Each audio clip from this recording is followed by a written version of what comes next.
তো এবার একটু চলেন শুরু করি। বাস্তব সংখ্যা, আমাদের মূলত কথা হবে সব হচ্ছে বাস্তব সংখ্যা নিয়ে। তো জিনিসটা দেখে অনেকের মাথায় আসতে পারবে অবাস্তব সংখ্যাও আছে নাকি। জি ভাই, অবাস্তব সংখ্যা আছে, যেটা আমরা ইনশাআল্লাহ যদি বেঁচে থাকি উচ্চ মাধ্যমিকে শিখবো। ঠিক আছে, তো আমাদের মাধ্যমিক পর্যায়ে কথাবার্তা লিমিটেড থাকবে হচ্ছে বাস্তব সংখ্যা নিয়ে। ওই বাস্তব সংখ্যাকে প্রধানত হচ্ছে দুই ভাগে ভাগ করা যায়, একটা হচ্ছে মূলদ আর একটা হচ্ছে অমূলদ।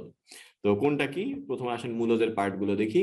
মূলদ হচ্ছে বেসিক্যালি হচ্ছে দুই রকম, একটা হচ্ছে পূর্ণ আর একটা হচ্ছে পূর্ণ সংখ্যা আর একটা হচ্ছে ভগ্নাংশ সংখ্যা। তো মূলদ সংখ্যার যদি ডেফিনেশন বলতে হয়, ডেফিনেশনটা হচ্ছে যখন কোন একটা সংখ্যাকে পি বাই কিউ আকারে প্রকাশ করা যায়, যখন কোন একটা সংখ্যাকে পি বাই কিউ আকারে প্রকাশ করা যায়, যেখানে পি আর কিউ দুইটাই হচ্ছে কি আপনার পূর্ণ সংখ্যা। পি এবং কিউ দুইটাই কি, দুইটাই হচ্ছে আপনার পূর্ণ সংখ্যা। কোন একটা, যে কোনো একটা সংখ্যাকে আপনি যদি এভাবে প্রকাশ করতে পারেন পি বাই কিউ আকারে, যেখানে পি আর কিউ পূর্ণ সংখ্যা, যেমন হচ্ছে মনে করেন 5.3, আপনি এটাকে কি লিখতে পারেন, আপনি এটাকে লিখতে পারেন হচ্ছে 53/10। দেখেন এই যে দুইটা পূর্ণ সংখ্যার ভগ্নাংশ আকারে লিখলেন। তারপরে মনে করেন হচ্ছে 7, এটাকে আপনি কি লিখতে পারেন 7/1। দেখেন এই যে দুইটা পূর্ণ সংখ্যার ভগ্নাংশ আকারে লিখলেন। তারপরে মনে করেন হচ্ছে গিয়ে 6/3, 6/3 তো বলার ঠিক না, 6/7, এটা তো আছেই ভগ্নাংশ আকারে, তো এটাকে আর কি লিখবো, এটা দুইটা পূর্ণ সংখ্যার ভগ্নাংশ আকারেই আছে। তো এরকম যে কোনো সংখ্যাকে যখন দুইটা পূর্ণ সংখ্যার ভগ্নাংশ আকারে প্রকাশ করা যায়, তখন আমরা সেটাকে বলি হচ্ছে একটা মূলদ সংখ্যা। আচ্ছা, এখন ঘটনা হচ্ছে, তো মূলদ সংখ্যা দুই রকমের হতে পারে, একটা হচ্ছে পূর্ণ সংখ্যা আর একটা হচ্ছে ভগ্নাংশ সংখ্যা। পূর্ণ সংখ্যাগুলো আপনারা যথেষ্ট বুদ্ধিমান, যথেষ্ট উচ্চ শিক্ষিত, আপনারা চিনেন।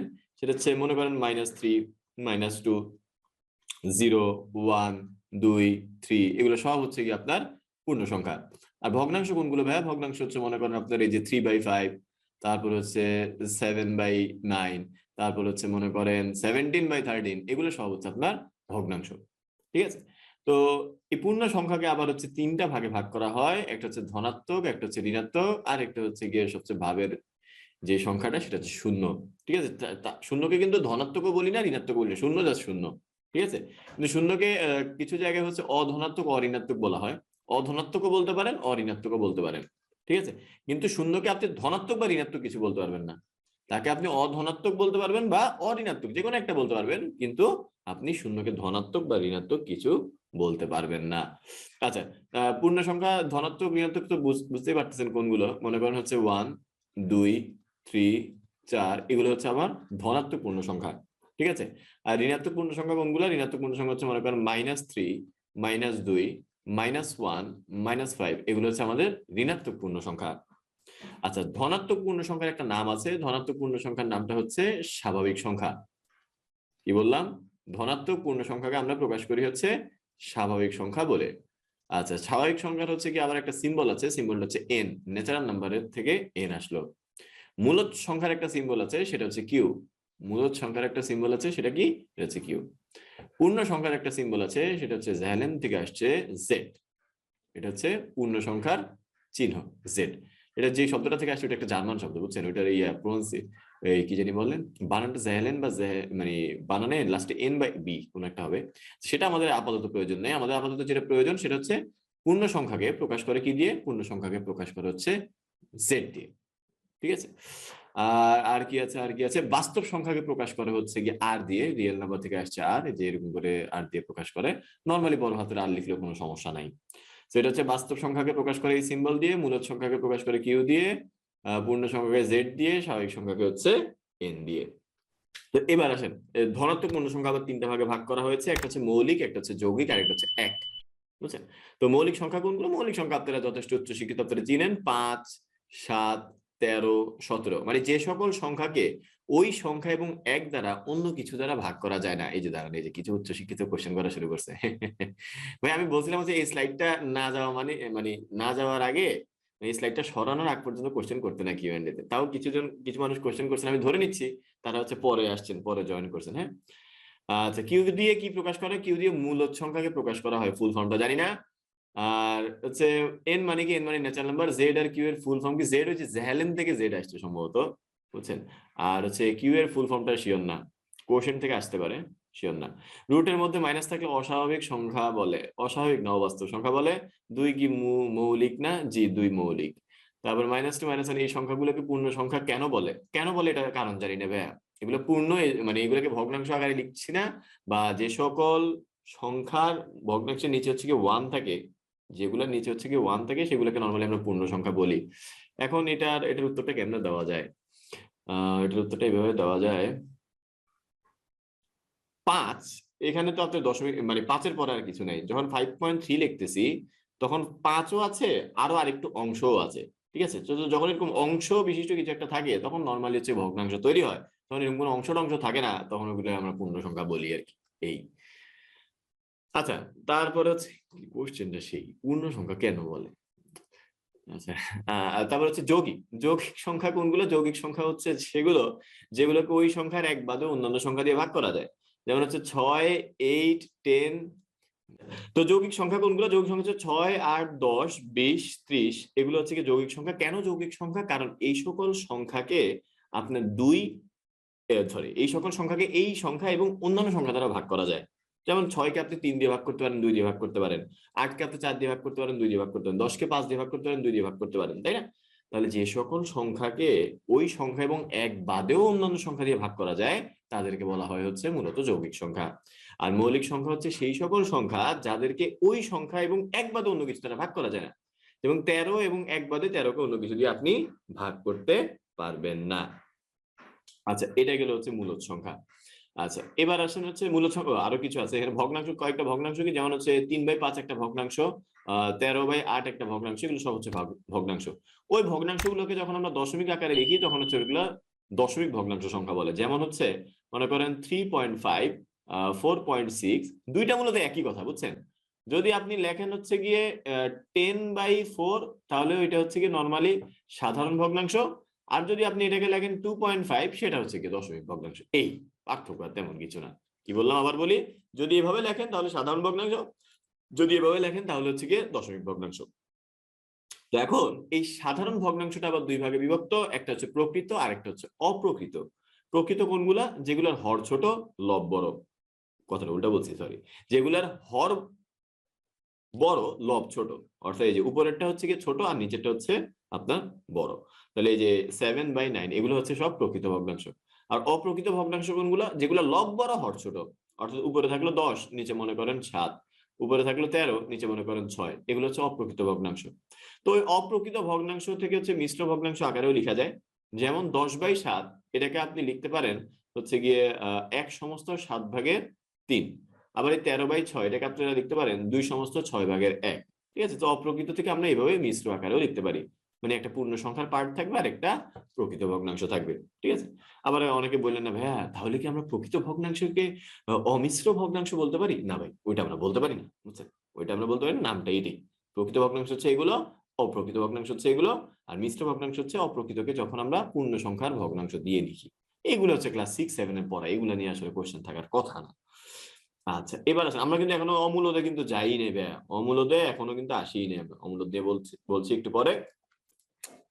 এবার আসেন এখানে কি লেখা, দশমিক সংখ্যাগুলোকে আবার দুই ভাগে ভাগ করা হয়। একটা হচ্ছে সসীম আর একটা হচ্ছে অসীম। ঠিক আছে? তো এটা নিয়ে হচ্ছে কি আমার একটু বিস্তারিত কথা বলা লাগবে। ফার্স্টে একটা হচ্ছে সসীম দশমিক সংখ্যা। ফার্স্টে একটা হচ্ছে সসীম দশমিক সংখ্যা।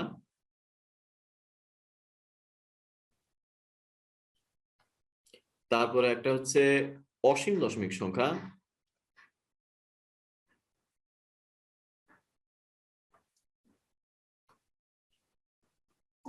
তারপরে অসীমের মধ্যে আবার দুইটা ক্লাস হবে, একটা হচ্ছে আবৃত্ত আর একটা হচ্ছে অনাবৃত্ত। তো কোনটা মূলত কি? সসীম দশমিক সংখ্যা হচ্ছে, মনে করেন আপনার দশমিক পরে যে সংখ্যাগুলো থাকবে সেগুলো একটা লিমিটেড আকারে থাকবে। অর্থাৎ 3.5627। দেখেন এই যে এটা কিন্তু এখানে থেমে গেছে, মানে 0.5627 এখানে থেমে গেছে। এবার মনে করেন আমি যদি এভাবে লিখতাম 1.1742, ঠিক আছে? এখানে দেখেন এই 2 এ থেমে গেছে। ঠিক আছে? মনে করেন 2.56 এখানে থেমে গেছে। অসীম দশমিক সংখ্যা যেগুলো, সেগুলো হচ্ছে কি কোনো থামাথামির কোনো নামগন্ধ নাই, অর্থাৎ চলতে থাকবে। যেমন জিনিসটা এরকম হইতে পারে যে 3.52525252 এরকম করে করে চলতে থাকবে। আবার মনে করেন এরকমও হইতে পারে 4.6 9 2 1 7 8 5 6 3 2 এরকম করে করে চলতে থাকবে। তো লক্ষ্য করে দেখেন, যখন হচ্ছে দশমিকের পরে সংখ্যাগুলো আজীবন চলতে থাকে তখন সেগুলোকে আমরা বলি হচ্ছে অসীম দশমিক সংখ্যা, ঠিক আছে, বা অসীম দশমিক ভগ্নাংশ বলে আর কি। আর যখন এই চলার যে গতিটা ওইটা একটা প্যাটার্ন মেনে চলে, অর্থাৎ চলার গতি না, মানে এই যে তারা যে চলতেছে এটা যখন একটা প্যাটার্ন মেনে চলে, অর্থাৎ কোনো কিছু যদি পুনরাবৃত্তি হয়, যেমন এই যে দেখেন 5 2 5 2 5 2 এটা বারবার আসতেছে, তো আমরা বুঝতে পারতেছি এটা যে আজীবন চলবে, সে চলবে হচ্ছে এভাবে 5 2 5 2 বারবার আসতে থাকবে। যে এরকম যখন থাকে তখন জিনিসটাকে আমরা লিখি হচ্ছে 3.52 5 আর 2 এর উপরে দুইটা ফোঁটা দিই, বুঝছেন? এই দুইটা ফোঁটাকে বলা হয় হচ্ছে সংখ্যার উপরে টিপ। মিথ্যা কথা, এটা বল না, এটাকে বলা হয় হচ্ছে পৌনঃপুনিক। এই দুইটা সংখ্যাকে বলা হয় হচ্ছে পৌনঃপুনিক, ঠিক আছে। অনেকে হচ্ছে কি এটা মানে আগে সম্ভবত কখনো শুনেন নাই, এটা আজকে এর আগে ক্লাসে একজন বলছে, মানে এটা আমি মুখে বলছিলাম লিখে দিই নাই, সে বলে ভাই কৌনঃপুনিক মানে কি, কৌনঃপুনিক মানে কি? আমি বলছি পৌনঃপুনিকও শুনছে কৌনঃপুনিক, আচ্ছা। তো এই জন্য হচ্ছে লিখে দিলাম এখানে, যাতে আপনারা হচ্ছে একটু পড়তে সুবিধা হয় আর কি, ঠিক আছে। তো এই হচ্ছে ঘটনা, যে এই দশমিক কি জানি সংখ্যাটার উপরে যে দুইটা ফোঁটা থাকে ওই দুইটা ফোঁটাকে বলা হয় হচ্ছে আপনার পৌনঃপুনিক। তো এবার আসেন, এই পৌনঃপুনিক মানে কি বোঝাচ্ছে? পৌনঃপুনিক মানে বোঝাচ্ছে ভাই এত কষ্ট করে এতবার লেখার দরকার নাই, এই 5 2টা বারবার লিখো। 5 2টা বারবার লিখলেই আমরা যেটা পাচ্ছি সেটাই হচ্ছে আমাদের আবৃত্ত দশমিক সংখ্যা। আর অনাবৃত্ত কি? অনাবৃত্ত হচ্ছে এরকম আল্লাহর নামে চলতে থাকবে, কোথায় আছে না আছে কি আছে আপনি কোনো কিছু গেস করতে পারবেন না, মানে এরপরে কোথায় গিয়ে সে থামবে এটা তো আপনি জানেনই না। তাছাড়া হচ্ছে তাদের পরের সংখ্যাটা কি হবে এটাও আপনি বলতে পারতেছেন না, বুঝছেন? মানে এটা এমন ভাবেই চলতে থাকবে, মানে কোনো পুনরাবৃত্তি আপনি দেখতে পাবেন না, কোনো সার্টেন প্যাটার্ন দেখতে পাবেন না যে এই যে এই জিনিসটা বারবার আসছে, এরকম কোনো কিছু আপনি লক্ষ্য করতে পারবেন না যখন, তখন এটাকে আমরা বলি হচ্ছে অসীম অনাবৃত্ত দশমিক সংখ্যা, ঠিক আছে, অসীম অনাবৃত্ত দশমিক সংখ্যা বলে থাকি আমরা। আচ্ছা, এবার একটা কথা বলি, এই যে অসীম অনাবৃত্ত যে সংখ্যাগুলো আছে এগুলোকে কিন্তু ভাইয়া ভগ্নাংশ আকারে প্রকাশ করা যায় না। কারণ দেখেন আপনি এইভাবে যখন থাকে তখন এটাকে না হয় লিখতে পারেন 256/100, কিন্তু এইভাবে যখন থাকবে তখন আপনি কি বাই কি লিখবেন, তাই না? আপনি তো জানেন না এটা কোথায় গিয়ে শেষ হচ্ছে। তো এরকম অসীম অনাবৃত্ত যে সংখ্যাগুলো আছে তাদেরকে ভগ্নাংশ আকারে প্রকাশ করা যায় না, তাদেরকে ভগ্নাংশ আকারে প্রকাশ করা যায় না,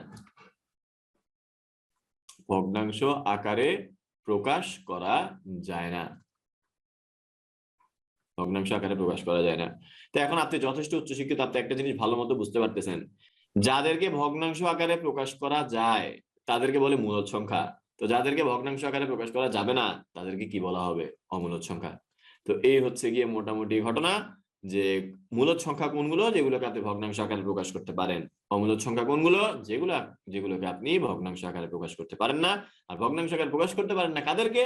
যারা হচ্ছে অসীম অনাবৃত্ত দশমিক সংখ্যা, এই যে এগুলা, এই যে এখানে যে উদাহরণটা দেখছেন এগুলো চলতে থাকবে এবং তাদের মধ্যে কোনো পুনরাবৃত্তির প্যাটার্ন খুঁজে পাওয়া যাবে না। তাহলে এই হচ্ছে গিয়ে মোটামুটি পুরা কথাবার্তা। তো যারা হচ্ছে গিয়ে মাঝখান দিয়ে জয়েন করছিলেন তারা আগেরটুকু মিস করছেন, ওই আগেরটুকু হচ্ছে একটু রেকর্ডিংটা শুনে নিতে হবে। যারা হচ্ছে গিয়ে আপনার ঠিক টাইমে জয়েন করছেন কিন্তু কিছু কোশ্চেন আপনি মনে করেন যে এখন উত্তর পান নাই, সেই কোশ্চেন হচ্ছে গিয়ে আপনি চাইলে হচ্ছে এখন চ্যাট বক্সে করতে পারেন। আগাম হচ্ছে গিয়ে 1 থেকে 1.5 মিনিট আমি হচ্ছে চ্যাট বক্সে আপনাদের কোশ্চেনের উত্তরই দিব খালি, ঠিক আছে। আর সেই স্লাইডটা ওপেন করা থাকবে, আপনি যদি কিছু লিখতে চান তাহলে হচ্ছে লিখে নিতে পারেন। √3/2 কি মূলদ নাম্বার? এটা হচ্ছে কি একটু পরে স্লাইডে থাকবে।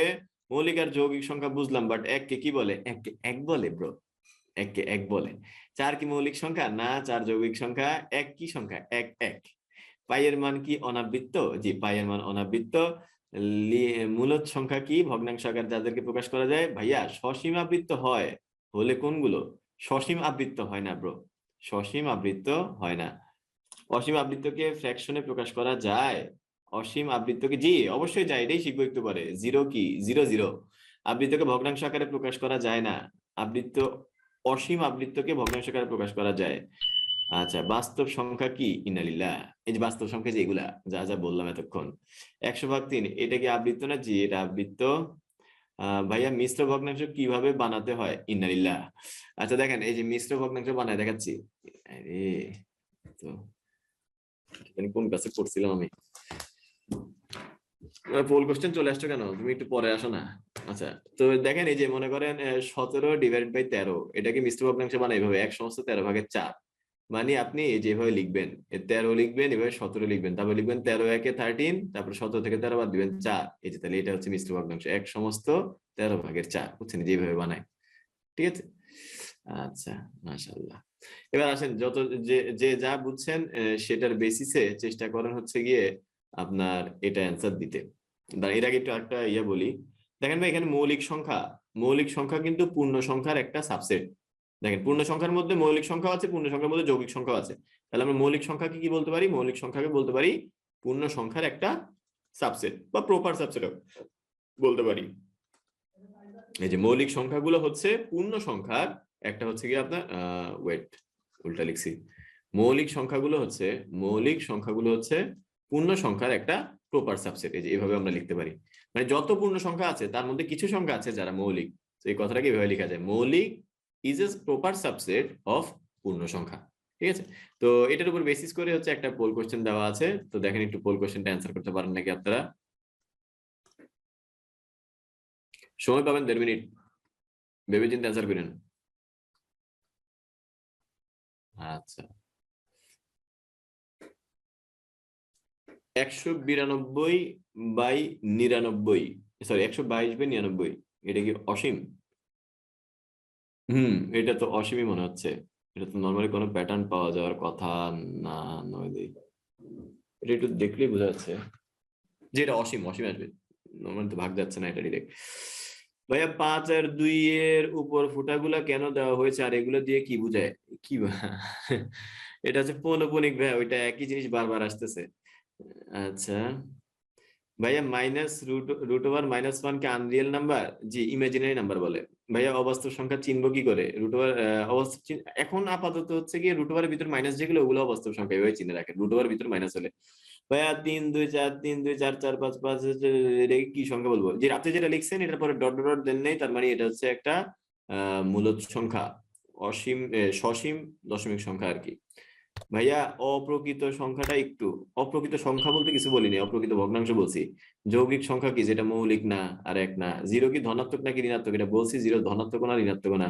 পাই এর মান অসীম হলে আমরা বৃত্তের পরিণত ধ্রুবক ব্যবহার করি কিভাবে? পাই এর মান অসীম হলে আমরা বৃত্তের ওই ইয়াটাকে দেখে, জায়গাটাকে আমরা তো পাই লিখি, তাই না? আর মানগুলা লাস্টে দশমিকের পরে এত এত বেশি চলে যায়, ওগুলাকে হচ্ছে আসন্ন মান দিয়ে লিখা যায়, বুঝছেন? মানে এত বড় কিছু হয়ে যায় যেটাকে আমরা কাছাকাছি আসন্ন মান দিয়ে লিখতে পারি, কোনো সমস্যা নেই। আচ্ছা, কি এখানে 1 মিনিট 1.5 মিনিট হয়ে গেছে।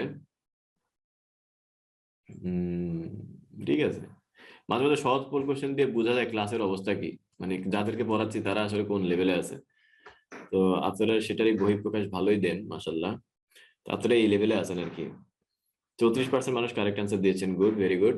এটা ভাই খুবই ইজি একটা কোশ্চেন ছিল, ভাই খুবই ইজি একটা কোশ্চেন ছিল, একটু খেয়াল করে দেখেন। এখানে আপনার আর মানে কি? আর মানে হচ্ছে বাস্তব সংখ্যা, আর মানে হচ্ছে বাস্তব সংখ্যা। তো বাস্তব সংখ্যার আন্ডারেই তো সবাই আছে, তাই না? এই এক বাস্তব সংখ্যার আন্ডার আছে। এখানে একটা পেজ বেশি চলে আসছে কেন? দাঁড়াতে, এটা একটু ক্যান্সেল করে নিতে, দাঁড়ান, ওয়েট। তুমি এখানে কেন আসছো? দেখেন, এই যে এই আর এর মধ্যেই তো আল্লাহ দুনিয়া সব, তাই না? এই যে এখানে মূলদ, অমূলদ, পূর্ণ, ভগ্নাংশ যত কিছু আছে সব, তাহলে আরটাই হচ্ছে মেইন বস, তাই না? এর আন্ডারে হচ্ছে বাকি সব সাবসেট গুলো আছে, তাহলে অবশ্যই আর সবার বাইরে হবে, তাই না? মানে আর এরই সাবসেট হবে বাকি সবকিছু। তাহলে এই 2 নাম্বার আর 3 নাম্বার অপশন যে বাদ, এটা তো প্রথমেই বোঝা যাচ্ছে, হয় 1 হবে নাহলে 4 হবে। এবার দেখেন, এখানে আছে কিউ, এখানে আছে জেড, এখানে আছে জেড, এখানে আছে কিউ। কে কার উপসেট এটা একটু দেখলেই তো হয়। কে কার উপসেট? জেড কিউ এর উপসেট না কিউ জেড এর উপসেট? একটু দেখেন তো। মূলদ সংখ্যা হচ্ছে কিউ, পূর্ণ সংখ্যা হচ্ছে জেড, তাহলে এখানে কে কার উপসেট ভাইয়া? মূলদ সংখ্যার ভিতরে আছে হচ্ছে গিয়ে পূর্ণ সংখ্যা, তাহলে বোঝাই যাচ্ছে জেড হচ্ছে আপনার কিউ এর উপসেট। তাহলে আমরা জেড কে লিখতে পারি হচ্ছে কিউ এর উপসেট, প্রপার সাবসেট, প্রকৃত উপসেট। জেড হচ্ছে কিউ এর একেবারে প্রকৃত উপসেট। তাহলে আমরা এখান থেকে যেটা জেড হচ্ছে গিয়ে পরে আছে সেটা হবে অ্যান্সার। এই যে দেখেন, এখানে জেড হচ্ছে পরে আছে, তাহলে আমাদের অ্যান্সার কোনটা? অ্যান্সার হচ্ছে 4 নাম্বারটা, যে সকল বাস্তব সংখ্যার সেটের একটা প্রকৃত উপসেট হচ্ছে মূলদ সংখ্যা, তারপরে হচ্ছে গিয়ে পূর্ণ সংখ্যা, তারপরে হচ্ছে গিয়ে আপনার স্বাভাবিক সংখ্যা। এই কোশ্চেনটা কিন্তু খুবই সেলিব্রিটি একটা কোশ্চেন, এটা প্রায় সময় এমসিকিউ তে দেখা যায়। ঠিক আছে, তাহলে এখানে একটু একবার লিখে দিই, এই কিউ মানে হচ্ছে আপনার মূলদ সংখ্যা, এন মানে হচ্ছে স্বাভাবিক সংখ্যা,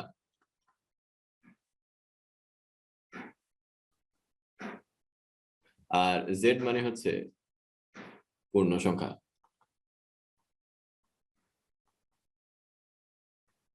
আচ্ছা, এবার চলুন হচ্ছে আমরা পরের স্লাইডটাতে যাই। এখানে কি লেখা, √3 এবং 4 এর মধ্যে দুইটি অমূলদ সংখ্যা নির্ণয় করো।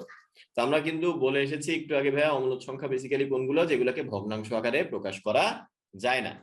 তো আরেকটা জিনিস পরের নিচে লেখা ছিল কি, অসীম অনাবৃত ভগ্নাংশ সংখ্যা যেগুলা, অসীম অনাবৃত দশমিক সংখ্যা যেগুলা, সেগুলো হচ্ছে মূলত আপনার অমূলদ সংখ্যা। তো আপনি যেই কাজটা করবেন, ক্যালকুলেটরে প্রথমে দেখবেন √3 এর মানটা কত। প্রথমে আপনি ক্যালকুলেটরে দেখবেন √3 এর মানটা কত। তো আপনাদের হচ্ছে গিয়ে সুবিধার্থে এখানে সম্ভবত ক্যালকুলেটরটা আনা যাবে, দেখা যায় কি ক্যালকুলেটর। আচ্ছা, তো এখানে হচ্ছে গিয়ে আপনার √3টা হচ্ছে কি ফার্স্টে ক্যালকুলেটরে প্রেস করবেন। তো ক্যালকুলেটর দেখবেন যে খুব সুন্দর একটা মান দেখাবে, মানে সে আমাকে খুব উপকার করছে, দেখেন √3 এর মান √3 উপকার করছে। তো এরপর আপনি হচ্ছে এই যে SD, বুঝছেন, এই এই বাটনটাতে প্রেস করবেন, তাহলে সেটাকে ডেসিমালে নিয়ে যাবে। ডেসিমাল মানে হচ্ছে দশমিকে নিয়ে যাবে। তো দশমিকে নিয়ে যাওয়ার পর তার হচ্ছে একটা আনুমানিক মান আপনি পেয়ে গেলেন, সেটা হচ্ছে 1.73 এর কাছাকাছি। এটা কি 1.73 এর কাছাকাছি একটা মান আপনি পেয়ে গেলেন।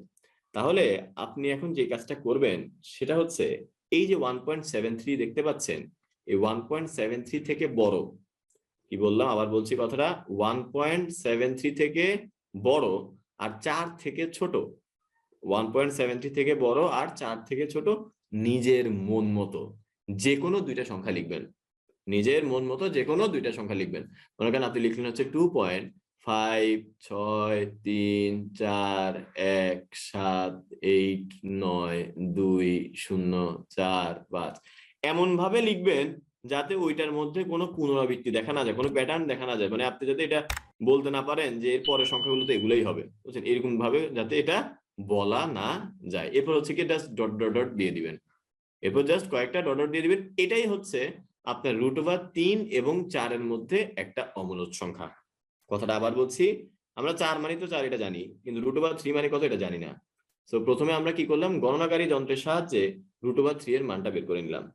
√3 এর মানটা বের করে নেওয়ার পর যে মানটা এসেছে ওইটার চেয়ে বড় যে কোনো কিছু আমি লিখবো, কিন্তু এমন ভাবে লিখবো যাতে দশমিকের পরে হচ্ছে গিয়ে এই সংখ্যাগুলো চলতে থাকে, যে ডট ডট দিতে হবে মাস্ট। কেউ যদি এটা না দেয় সাথে সাথে কেটে দিবে। এই যে এটা যদি কেউ না দেয়, যে এরকম যদি কেউ রেখে দেয়, তাহলে কিন্তু এটা আর হচ্ছে অমূলদ সংখ্যা হলো না, এটা একটা সসীম দশমিক সংখ্যা হয়ে গেছে। এরকম ডট ডট দিতে হবে, এবং হচ্ছে এটা এমন একটা সংখ্যা লিখতে হবে যেখানে কোনো সার্টেন প্যাটার্ন লক্ষ্য করা যায় না, অর্থাৎ আপনি বলতে পারবেন না এখানে পৌনঃপুনিক দিয়ে যে এটা পৌনঃপুনিক এটা হবে, ঠিক আছে। তারপর হচ্ছে আরেকটা সংখ্যা লিখেন, মনে করেন হচ্ছে গিয়ে 3.73241809457, যে কোনো কিছু হচ্ছে আপনি লিখে দিতে পারেন, ঠিক আছে। এগুলোই হচ্ছে আপনার 4 থেকে ছোট √3 এর মাঝখানে দুইটা অমূলদ সংখ্যা। আরো কিছু উচ্চ শিক্ষিত একজন লিখছে, ভাই কয়বার দিব ডট ডট, কোশ্চেন, মাশাআল্লাহ মাশাআল্লাহ, কিভাবে যে পারেন। এই যে ভাই ডট ডট ডট গুলা আপনি হচ্ছে কি গুনে গুনে 33 বার দিয়েন, হ্যাঁ গুনে গুনে 33 বার দিয়েন, হ্যাঁ দুষ্টামি করলাম, এটা ভাই গুণা লাগবে না, এটা গুণা লাগবে না, এটা হচ্ছে কি আপনি কয়েকবার দিলেই হবে, এটা কয়েকবার দিলেই হবে। আপনি তো মাশাআল্লাহ কোশ্চেন গুলো যে কিভাবে করেন, মাশাআল্লাহ। থাক, যে কোনো কোশ্চেন হইতেই পারে। তো হচ্ছে কি মানে গুনে গুনে দেওয়া লাগবে না ভাই, খালি ডট ডট দিলেই হবে। হ্যাঁ ভাই, পরীক্ষার খাতায় কিভাবে লিখবো, এটা তো একটা মজার উত্তর আছে। পরীক্ষার খাতায় কিভাবে লিখবো, এর জন্য প্রথম কথা হচ্ছে ইনশাল্লাহ এটা 99% শিওর যে হচ্ছে এটা পরীক্ষায় আসবে না। আর যদি আসে, আমি যেভাবে বলছি আপনি এভাবে লিখেন, ইনশাল্লাহ কাটবে না। পড়াটা অনেক কষ্ট হয়ে যাচ্ছে ভাইয়া, কোনো অমূলদ সংখ্যা তো ক্যালকুলেটর নির্দিষ্ট মান পর্যন্ত, তখন সেটা সসীম হয়ে যায়, তখন কি ভুল হবে? ও না, ক্যালকুলেটরে তো হচ্ছে কি জিনিসটা আটে না, বুঝছেন, ক্যালকুলেটরে জিনিসটা আটে না দেখে উপরের মানগুলো দেখাইতে পারে না। তো আমরা তো জানি হচ্ছে ওইটা এখানে গিয়ে শেষ হয় নাই। যেমন এই একটু আগে যে √3 লিখলাম, √3 নিজেই তো একটা অমূলদ সংখ্যা। ওইটা যে মানটা দেখাইছে ক্যালকুলেটরে, এরপর আরো মান ছিল যেগুলো হচ্ছে সে দেখাতে পারেনি, এটা তার সীমাবদ্ধতা, এটা সমস্যা নেই, ঠিক আছে। তো এই হচ্ছে কি মোটামুটি কথাবার্তা। ভাই পাইয়ের মান কি অনাবৃত্ত? জি, পাইয়ের মান অনাবৃত্ত। পাইয়ের মান অনাবৃত্ত, অর্থাৎ এই যে পাইয়ের যে আমরা মানটা লিখি না 22/7, এটা কিন্তু একটা আসন্ন মান লিখি ভাই। পাইয়ের মান কিন্তু আসলে 22/7 না, পাইয়ের মান আসলে 22/7 না, এটা জাস্ট একটা আসন্ন মান লিখি। পাইয়ের মান যেটা হচ্ছে ওটা শেষ করা যাবে না, এখনো নাকি মানুষজন বের করতেছে। 3.1428 কি জানি একটা আর কি, অনেক বড় মান, মুখস্থ নেই। সো পাই মূলত হচ্ছে একটা অমূলদ সংখ্যা, এটা মাথায় রাখবেন, পাই মূলত একটা অমূলদ সংখ্যা। আচ্ছা, এখন আমাদের হচ্ছে গিয়ে একটা প্রমাণ করতে বলা হয়েছে, যে প্রমাণ করো √2 একটি অমূলদ সংখ্যা। তো এখন আপনারা যে কাজটা করবেন সেটা হচ্ছে, আগাম 420 থেকে 540 সেকেন্ডের মতো, অর্থাৎ 7 থেকে 9 মিনিটের মতো। আপনি চ্যাট বক্সে কিছু লিখবেন না, কিউ এন্ড এতে কিছু লিখবেন না, কোথাও কিছু লিখবেন না, চ্যাট বক্সেও লিখবেন না, এবার চ্যাট বক্সও মানা, ঠিক আছে? আগাম 7 থেকে 9 মিনিট, এমনকি খাতায়ও কিছু লিখবেন না। এটা হচ্ছে আরো মজার ব্যাপার, ঠিক আছে? খালি হচ্ছে আমার কথাটা শুনেন আর স্ক্রিনের দিকে তাকায় থাকেন, ঠিক আছে? একটু শুনেন। তো শোনার মনোযোগ দিয়ে শোনার মধ্যে পার্থক্য আছে, একটা লিসেন আর একটা হিয়ার। তো হিয়ার করেন না, মানে একটু চেষ্টা করেন, মানে ট্রাই টু লিসেন আর কি, বুঝছেন? একটু মনোযোগ দিয়ে শোনার চেষ্টা করেন, এটা খুবই ইম্পর্টেন্ট। আপনি বর্তমানে পড়েন হচ্ছে গিয়ে ক্লাস 9-এ, যদি ইনশাল্লাহ 2 বছরের মধ্যে পাশ করে যান, তাহলে হচ্ছে গিয়ে আগাম 2 বছর 24 মাসে যত পরীক্ষা দিবেন, অধ্যায় 1 থেকে যদি কখনো কোনো প্রশ্ন আসে, মোস্ট অফ দা টাইমে আপনি দেখতে পাবেন এই প্রশ্নটা আসছে, ঠিক আছে? যদি কখনো আসে, এটাকে আপনি একবার দেখবেন, √2 না দেখলে √5 দেখবেন, √7 দেখবেন, অন্য কিছু দেখবেন, কিন্তু এরকম এটি একটি অমূলদ সংখ্যা, এরকম টাইপ একটা প্রমাণ থাকবে। সো দয়া করে হচ্ছে আমরা আগাম 7 থেকে 9 মিনিট কোথাও কিচ্ছু লিখবো না, ঠিক আছে? জাস্ট হচ্ছে স্ক্রিনের দিকে তাকায় থাকবো আর কান দিয়ে হচ্ছে গিয়ে শোনার চেষ্টা করব। ওকে, তো এই যে মাশাআল্লাহ, একেবারে বলার সাথে সাথেই কয়েকজন হচ্ছে গিয়ে আপনার ভাই এটা সাজিয়ে লিখে দেন, এটা সাজিয়ে লিখে দিব। আচ্ছা আচ্ছা, সাজিয়ে লিখছি, খুব খুব খুব খুব বেকআপ করে লিখবো, খুব সাজিয়ে লিখবো আজকে ইনশাল্লাহ। আচ্ছা, তো এটা যেভাবে প্রমাণ করে, প্লিজ কেউ খাতায় কিছু লিখবেন না, আপনি আমার কথা শুনেন। এটা যেভাবে প্রমাণ করে, এটাকে বলা হচ্ছে কি প্রুফ বাই কন্ট্রাডিকশন। এটাকে মূলত বলা হচ্ছে প্রুফ বাই কন্ট্রাডিকশন। এখন প্রুফ বাই কন্ট্রাডিকশন এটা আবার কি? এরকম কোনো কথা তো আগে কখনো শুনি নেই। আচ্ছা, তো এটা আসলে না শুনলে হবে, এটা একটু আড়ম্বর করে বলা। ব্যাপারটা হচ্ছে এরকম, এই কনসেপ্টটা হচ্ছে এরকম, কোনো কিছু যখন আপনাকে প্রমাণ করতে বলে, তখন আপনি তার উল্টাটাকে সত্য ধরে নেবেন। কথাটা আবার বলছি, কোনো কিছু যখন আপনাকে প্রমাণ করতে বলে, প্রুফ বাই কন্ট্রাডিকশন ব্যাপারটা হচ্ছে এরকম যে আমরা যেটা প্রমাণ করতে বলা হবে তার উল্টাটাকে সত্য ধরে নিব। তাহলে এখানে প্রমাণ করতে বলা হয়েছে √2 একটি অমূলদ সংখ্যা, আমরা ধরে নিব √2 একটি মূলদ সংখ্যা।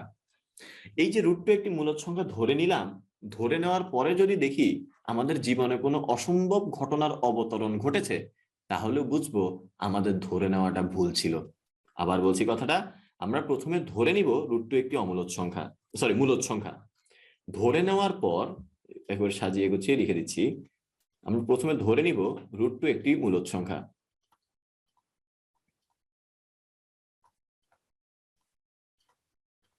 এটা ধরে নেওয়ার পর আমরা যদি এমন কোনো জিনিস দেখতে পাই, একটা পারফেক্ট কন্ট্রাডিকশন যদি দেখতে পাই, যেখানে হচ্ছে গিয়ে যেটা বাস্তবে কখনো ঘটা সম্ভব না, অসম্ভব একটা ঘটনা যদি এখানে অবতরণ ঘটে, তাহলে আমরা বুঝবো এই যে আমরা যে জিনিসটা ধরে নিয়েছিলাম, এটা আসলে ভুল ধরে নিয়েছিলাম, √2 মূলদ সংখ্যা হতেই পারে না। তো এবার চলুন আমি দেখাই আপনাদেরকে কিভাবে হচ্ছে একটা অসম্ভব ঘটনার অবতরণ আমরা এখন এখানে ঘটাবো। তো প্রথমে আসেন, √2 যদি মূলদ সংখ্যা হয় তাহলে কি হতে পারে। খেয়াল করে দেখেন এই স্লাইডটাতে, √2 যদি মূলদ সংখ্যা হয়, তাহলে সে পূর্ণ সংখ্যা হতে পারে, আবার সে ভগ্নাংশও হতে পারে। সে হয় পূর্ণ সংখ্যা হবে, না হয় সে ভগ্নাংশ হবে। তো √2 যে পূর্ণ সংখ্যা না, এটা খুব সহজে প্রমাণ করে দেওয়া যায়। কিভাবে প্রমাণ করে দেওয়া যায় একটু খেয়াল করে দেখেন। এটা মনে করেন 1, এটা মনে করেন হচ্ছে 2, আর এখানে এটা মনে করেন 1, এটা মনে করেন 2, এটা মনে করেন 3, এটা মনে করেন 4। কেউ যদি আপনাকে বলে ভাই 1 কে রুট করলে কত পাও, আপনি বলবেন 1 কে রুট করলে আমি 1 পাই। 1 কে রুট করলে কত পাই? 1 পাই। কেউ যদি আপনাকে বলে 4 কে রুট করলে কত পাও, আপনি বলবেন 4 কে রুট করলে আমি 2 পাই। এখন ব্রাদার, কেউ যদি আপনাকে বলে 2 কে রুট করলে কত পাও, এইটা তো আপনি বুঝতেই পারতেছেন 2 কে রুট করলে আমি যে জিনিসটা পাবো সেটা অবশ্যই আপনার 1 আর 2 এর মাঝখানে কিছু একটা হবে। কথাটা আবার বলছি, 1 কে রুট করলে যদি 1 পাওয়া যায়, 4 কে রুট করলে যদি 2 পাওয়া যায়, তাহলে এই 1 আর 4 এর মাঝখানে যারা আছে তাদেরকে রুট করলে কি পাওয়া যাবে, সেটা কমন সেন্স খাটিয়েই বলা যায়, সেটা হচ্ছে 1 থেকে 2 এর মাঝখানে কিছু একটা পাওয়া যাবে। তো কথাটাকে আমরা এভাবে লিখতে পারি, যেহেতু x স্কয়ার সমান হচ্ছে 1, আবার হচ্ছে 2 স্কয়ার সমান হচ্ছে 4, বা ফার্স্টে এটা লিখি, √2 স্কয়ার হচ্ছে গিয়ে 2, আবার হচ্ছে 2 স্কয়ার হচ্ছে গিয়ে 4। তাহলে বলা যায় √2 এর অবস্থান, √2 এর অবস্থান 1 এবং 2 এর মাঝখানে, 1 এবং 2 এর মাঝখানে অবস্থিত। এই কথাটা মানে কি? এই কথাটা মানে হচ্ছে জাস্ট এখানে যে জিনিসটা বুঝাইলাম আমি, ওই জিনিসটাকে ভাষায় রূপ দিলাম আর কি, যে 1 কে বর্গমূল করলে 1 পাওয়া যায়, বা এটাকে ভাবে লিখতে পারেন x স্কয়ার সমান 1। আবার 4 কে বর্গমূল করলে 2 পাওয়া যায়, বা এভাবে লিখতে পারেন 2 স্কয়ার সমান 4। তাহলে অবশ্যই √2 এর অবস্থানটা কোথায় হবে? 1 এবং 2 এর মাঝখানে হবে। তো এটা আমরা বুঝাইলাম যে √2 কে স্কয়ার করলে 2 পাওয়া যায়। আচ্ছা, তো এই যে √2 এর অবস্থানটা 1 আর 2 এর মাঝখানে কোনো এক জায়গায়, তো 1 আর 2 এর মাঝখানে কি কোনো পূর্ণ সংখ্যা আছে ভাইয়া? 1 আর 2 এর মাঝখানে কিন্তু কোনো পূর্ণ সংখ্যা নাই। তাহলে আমরা কি বলতে পারি? √2 একটি পূর্ণ সংখ্যা নয়। এটা আমরা শিওর হয়ে গেলাম। √2 একটা পূর্ণ সংখ্যা নয়, এটা আমরা শিওর হয়ে গেলাম। এত কাহিনী করে আমরা এটা শিওর হয়েছি। এটা কিন্তু বইয়ে নাই, আমাদের সময় এটা বইয়ে ছিল, আপনাদের সময় দেখলাম যে এটা বইয়ে নাই। কেন নাই আমি জানি না, কিন্তু এটা দেওয়াটা উচিত। এই প্রমাণে এটা দেওয়াটা হচ্ছে কি অনেকটা বাধ্যতামূলক টাইপ আর কি, বুঝছেন? তা আপনারা দিবেন, বইয়ে নাই ঠিক আছে, আমি এখানে লিখে দিচ্ছি, কিন্তু আপনারা দিবেন। স্যার দিবেন, খুশি হয়ে যাবে। খুশিতে 4 এ 6 দিবে না, কিন্তু খুশি হয়ে যাবে যে টিচার দেখবে আর কি। আচ্ছা, তাহলে √2 একটি পূর্ণ সংখ্যা নয়।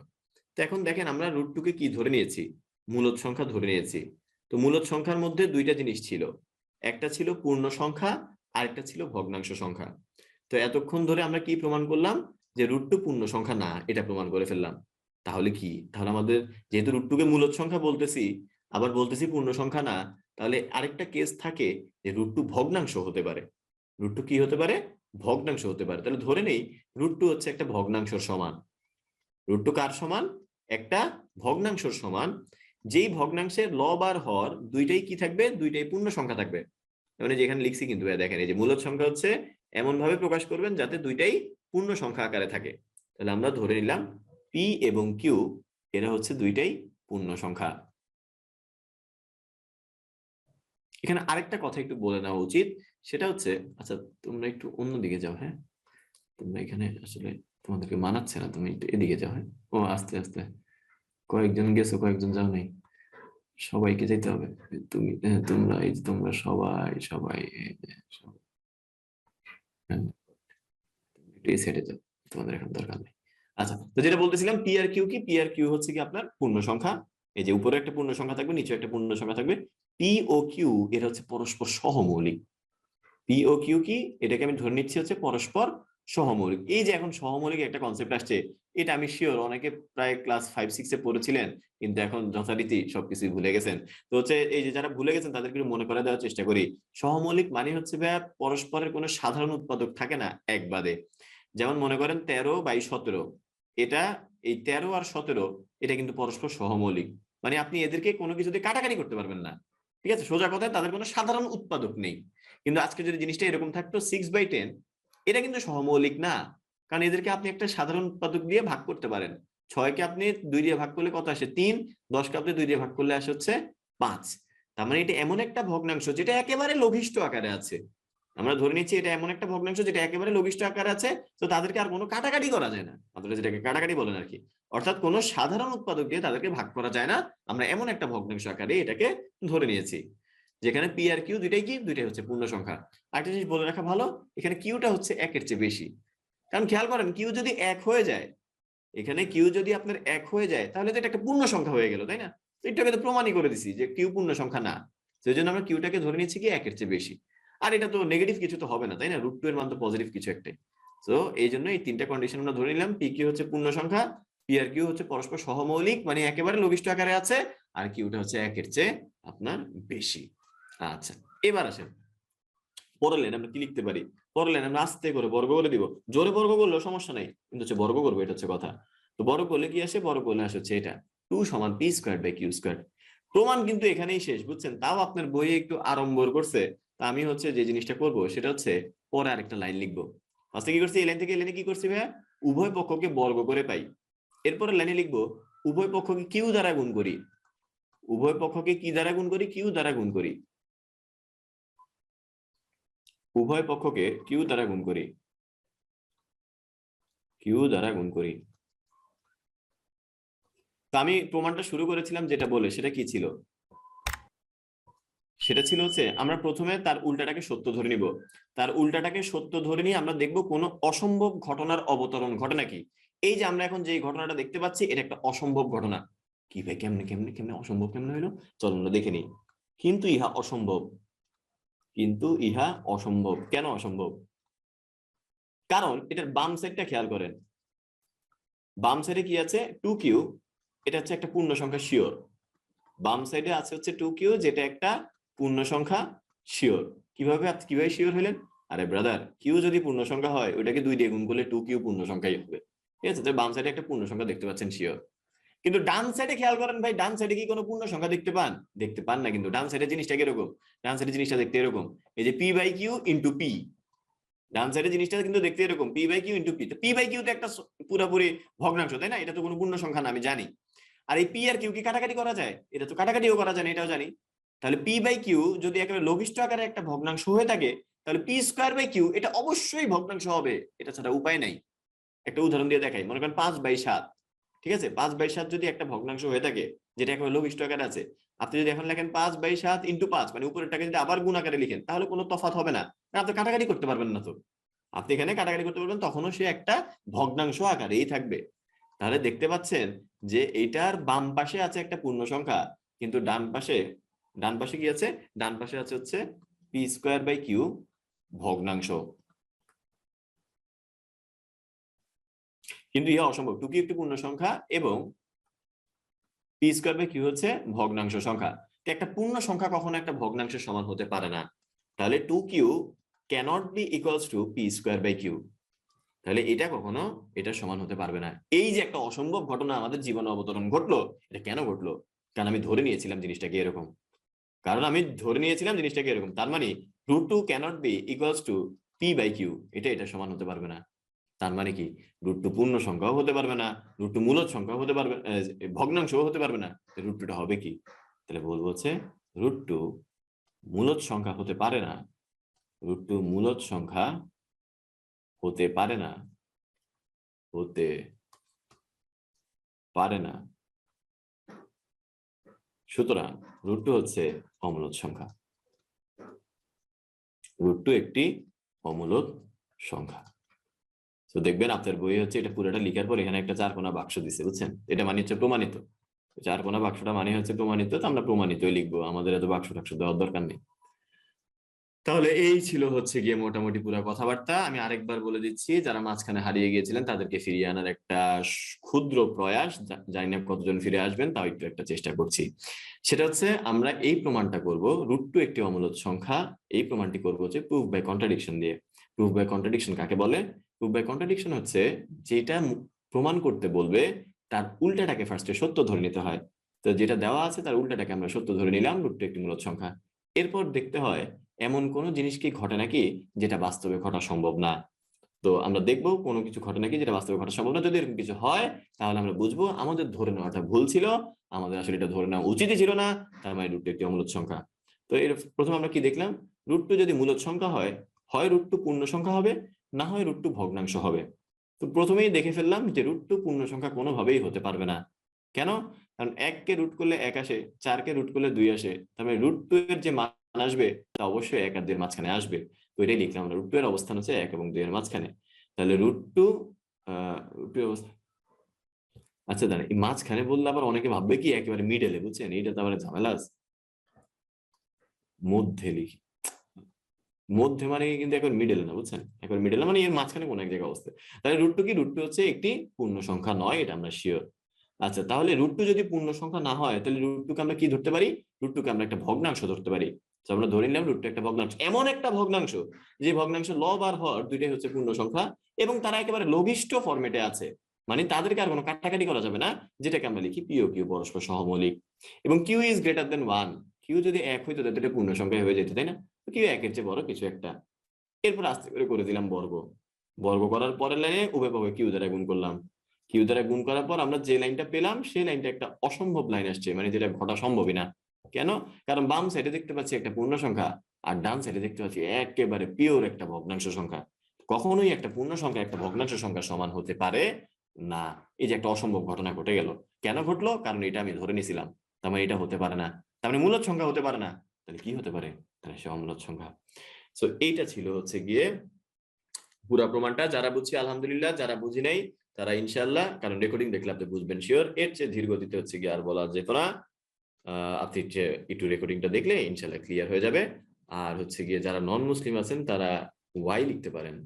ইয়েস, যে ভাই আপনি যা বলেন আমরা তার সাথে একমত। ও ভাইয়া, এত কিছু কেন করলাম? দেখেই তো বোঝা যায় এটা অমূলদ সংখ্যা। জি, আপনি এটা পরীক্ষার খাতায় লিখেন, দেখেই বোঝা যায় যে এটা অমূলদ সংখ্যা। টিচারও লিখে দিবে, দেখেই বোঝা যায় তুমি পড়ে আসো নাই। আচ্ছা, ও এখানে একটা পোল কোশ্চেন আছে, পোল কোশ্চেনটা একটা কারেকশন আছে, কারেকশনটা করে দেই। এটা হচ্ছে 22/7 ভাই, বুঝছেন? এটা 77/7 না, এটা হচ্ছে 22/7। এবার হচ্ছে আপনি এটা অ্যান্সার করেন। হ্যাঁ, এটা 22/7, এটা 3.14, এটা পাই, এটা হচ্ছে সবগুলো নিচের কোনটি অমূলদ সংখ্যা, এটা হচ্ছে প্রশ্ন। 1 মিনিট সময় পাবেন, ধুপধাপ অ্যান্সার দিয়ে দেন। প্রথম অপশনটা হচ্ছে 22/7। আচ্ছা, তো এবার দেখেন এটা অ্যান্সারটা কি হবে। এটা অ্যান্সারটা হচ্ছে 3 নাম্বারটা। এটার অ্যান্সারটা হবে হচ্ছে 3 নাম্বারটা। তো 3 নাম্বারটা কেন হবে? কারণ ভাই উপরের গুলাকে আপনি ভগ্নাংশ আকারে প্রকাশ করতে পারছেন, উপরের গুলোকে আপনি ভগ্নাংশ আকারে প্রকাশ করতে পারছেন, কিন্তু হচ্ছে কি এই 3 নাম্বারটাকে ভগ্নাংশ আকারে প্রকাশ করতে পারবেন না। কারণ কিছুক্ষণ আগে বলে দিছি না, পাইয়ের মানটা হচ্ছে অসীম অনাবৃত্ত দশমিক ভগ্নাংশ, মানে আপনি জানেন না কোথায় গিয়ে শেষ হচ্ছে। এটা তো ভগ্নাংশ আকারে প্রকাশ করা যাচ্ছে, দেখাই যাচ্ছে 22/7। 3.14 তো ভগ্নাংশ আকারে প্রকাশ করা যায় 314/100। তো এখন কয়েকজন হচ্ছে কি মারামারি শুরু করবেন না, ভাই সারা জীবন শুনে আসছি পাইয়ের মান 3.14, পাইয়ের মান 22/7, আজকে কেন আপনি এগুলো কি বলতেছেন? ভাই শুনে আসছেন যেটা ওইগুলো আসন্ন মান ছিল, মানে এগুলার কাছাকাছি। আপনার অঙ্ক করার সুবিধার্থে আপনাদেরকে বলছিল যে ধরে নিতে পাই = 22/7। এটা ছিল হচ্ছে অঙ্ক করার সুবিধার্থে, কিন্তু আসলে পাইয়ের মান এগুলা না, এগুলার কাছাকাছি কিছু একটা, বুঝছেন? তো পাইয়ের বেসিক্যালি যে মান ওইটা হচ্ছে কি একটা অসীম দশমিক অনাবৃত্ত, অসীম অনাবৃত্ত দশমিক সংখ্যা, যেটা হচ্ছে অমূলদ সংখ্যা। কিন্তু এগুলা যেগুলো আছে এগুলো হচ্ছে সব ভগ্নাংশ আকারে প্রকাশ করা যায়, তাই হচ্ছে এগুলো মূলদ সংখ্যা। এই হচ্ছে ঘটনা, ঠিক আছে? আচ্ছা, তো এই হচ্ছে কথা। এবার এখানে আসেন কি লিখে আছে, প্রমাণ করো কোন 4টি ক্রমিক স্বাভাবিক সংখ্যার গুণফলের সাথে 1 যোগ করলে যোগফল একটি পূর্ণবর্গ সংখ্যা হবে। তো এটা প্রমাণটা সহজ আছে মোটামুটি, আমরা ধরে নেই। আচ্ছা, এর আগে একটু পূর্ণবর্গ সংখ্যা কোনগুলো এগুলো একটু আপনাকে বুঝাই। মনে করেন এই 49, এটা একটা পূর্ণবর্গ সংখ্যা। কেন? কারণ আপনি 7কে বর্গ করলে, কোন একটা পূর্ণ সংখ্যাকে বর্গ করলে যে জিনিসটা পাওয়া যায় সেটা হচ্ছে একটা পূর্ণবর্গ সংখ্যা। যেমন 8কে বর্গ করলে আমরা কি পাই? 64। এটা হচ্ছে একটা পূর্ণবর্গ সংখ্যা। কারণ কোন একটা পূর্ণ সংখ্যাকে বর্গ করে আপনি এই সংখ্যাটা পাচ্ছেন, তাই এটা হচ্ছে কি, এটা হচ্ছে একটা পূর্ণবর্গ সংখ্যা। দ্যাট মিনস কোন একটা পূর্ণ সংখ্যাকে, তাহলে একটু কথাটা বুঝেন, তার মানে কোন একটা পূর্ণ সংখ্যাকে আপনি বর্গ করার পর যা পাবেন সেটা পুরাটা কি, সেটা পুরাটাকে আমরা বলবো হচ্ছে একটা পূর্ণবর্গ সংখ্যা। ঠিক আছে, জাস্ট একটা নর্মাল বেসিক কথাবার্তা। তো এবার আসেন হচ্ছে কি, আমরা তাহলে এটা একটু দেখি কি হয়। আমরা ধরে নিই যে 4টি ক্রমিক স্বাভাবিক সংখ্যার প্রথম সংখ্যাটি হচ্ছে এক্স।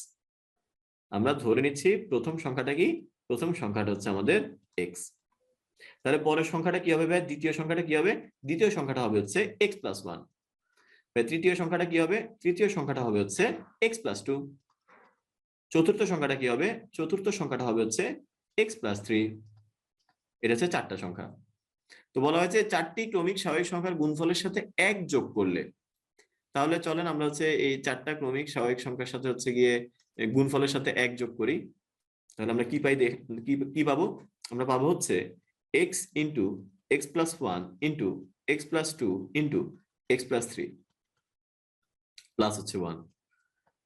তো এখন আপনি এটা ডিরেক্ট গুণ করে ফেলতে পারেন ভাই, বুঝছেন? এটাকে আপনি ডিরেক্ট গুণ করে ফেলতে পারেন। আবার হচ্ছে এটাকে একটু কারুকাজ করে গুণ করতে পারেন। ডিরেক্ট গুণ যেটা করে সেটা আপনারা নিজেরাই করতে পারবেন, ওইটা এত কঠিন কিছু না। ফার্স্টে এটাকে দিয়ে এটা গুণ করবেন, তারপর যেটা আসবে ওইটাকে দিয়ে হচ্ছে আবার এটাকে গুণ করবেন, যেটা আসবে ওইটাকে দিয়ে আবার এটাকে গুণ করবেন। ওইটা আপনি নিজেই পারবেন, ওইটা এত একটা ঝামেলা হবে না ইনশাল্লাহ। ঠিক আছে, তো আমি হচ্ছে কি একটু কারুকাজ করে গুণটা করে দেখাই আপনাকে। আমি যে কাজটা করব, এইটার সাথে এইটা গুণ করব, এই যে x এর সাথে x+3 গুণ করব, আর হচ্ছে এইটার সাথে এইটা গুণ করব। এটা একটা সুবিধা হবে, জীবনটা একটু সহজ হবে। দেখেন কিভাবে। এখন এই দুইটা জিনিস গুণ করলে আপনি কি পান? এই দুইটা জিনিস গুণ করলে আপনি পান হচ্ছে x² + 3x। আর এই দুইটা জিনিস গুণ করলে আপনি কি পান? x² প্লাস হচ্ছে 2x প্লাস হচ্ছে x প্লাস হচ্ছে 2। তাহলে আলটিমেটলি যেটা পাচ্ছি সেটা হচ্ছে x² + 3x into x² + 3x plus হচ্ছে 2 প্লাস হচ্ছে 1। তো এরপরে এখান থেকে আমরা কি লিখতে পারি? এখান থেকে আমরা এই যে x² + 3x কে, এইটা আবার বড় একটা গুণ হয়ে যাচ্ছে, তো এটাকে আমরা হচ্ছে একটু ছোট করার জন্য এটাকে a * a+2 লিখতে পারি, প্লাস হচ্ছে 1। আমরা ধরে নিচ্ছি কি, ধরে নিচ্ছি x² + 3x টা হচ্ছে a এর সমান। তাহলে যেটা পাই সেটা হচ্ছে a² + 2a প্লাস হচ্ছে 1। এখন দেখেন সুন্দর মতো আমাদের গুণ হয়ে গেছে, a² + 2 * a * 1 প্লাস হচ্ছে 1²। এটা মানে কি? এটা মানে হচ্ছে a + 1 হোল স্কয়ার। a মানে কি? এই যে a মানে হচ্ছে আমাদের x² + 3x। তাহলে এটা হয়ে গেল আলটিমেটলি এটা x square plus 3x plus 1 whole square. এই যে গুণটা করলাম, যে ভাই আপনি যে এত সুন্দর বুঝে গেছেন এটার সাথে এটা গুণ করতে হবে, এটার সাথে এটা গুণ করতে হবে, আগে ক্লাসে পড়াইছেন তাই আপনি মনে ছিল এই জন্য আপনি গুণ করছেন। আমার তো ভাই আমি কাউকে পড়ায় পরীক্ষা দিতে চাই না, তো আমার কিভাবে মনে থাকবে? এটা একটা বড় কোশ্চেন। আমি কিভাবে বুঝবো যে কোনটার সাথে কোনটা গুণ করতে হবে? সত্যি কথা বলতে এটা আসলে কোনো ওয়ে নেই, বুঝার ওয়ে নেই। একটা নিয়ম হইতে পারে, এটা এখানে কত আছে কনস্ট্যান্ট টার্ম 1, এখানে কত আছে কনস্ট্যান্ট টার্ম 2, তো 1 আর 2 যোগ করলে কত আসে 3, আর এখানে কনস্ট্যান্ট টার্ম কত আছে 3, এখানে কনস্ট্যান্ট টার্ম নাই মানে 0, মানে x প্লাস 0 আছে, তাই না? তো ওই দুটাও যোগ করলে হচ্ছে 3। তো এইভাবে মাঝে মাঝে কনস্ট্যান্ট টার্ম গুলো দেখলেও বোঝা যায় কোনটা কোনটা গুণ করলে জীবনটা হালকা সহজ হতে পারে, কনস্ট্যান্ট টার্ম গুলো দেখলে বোঝা যায়।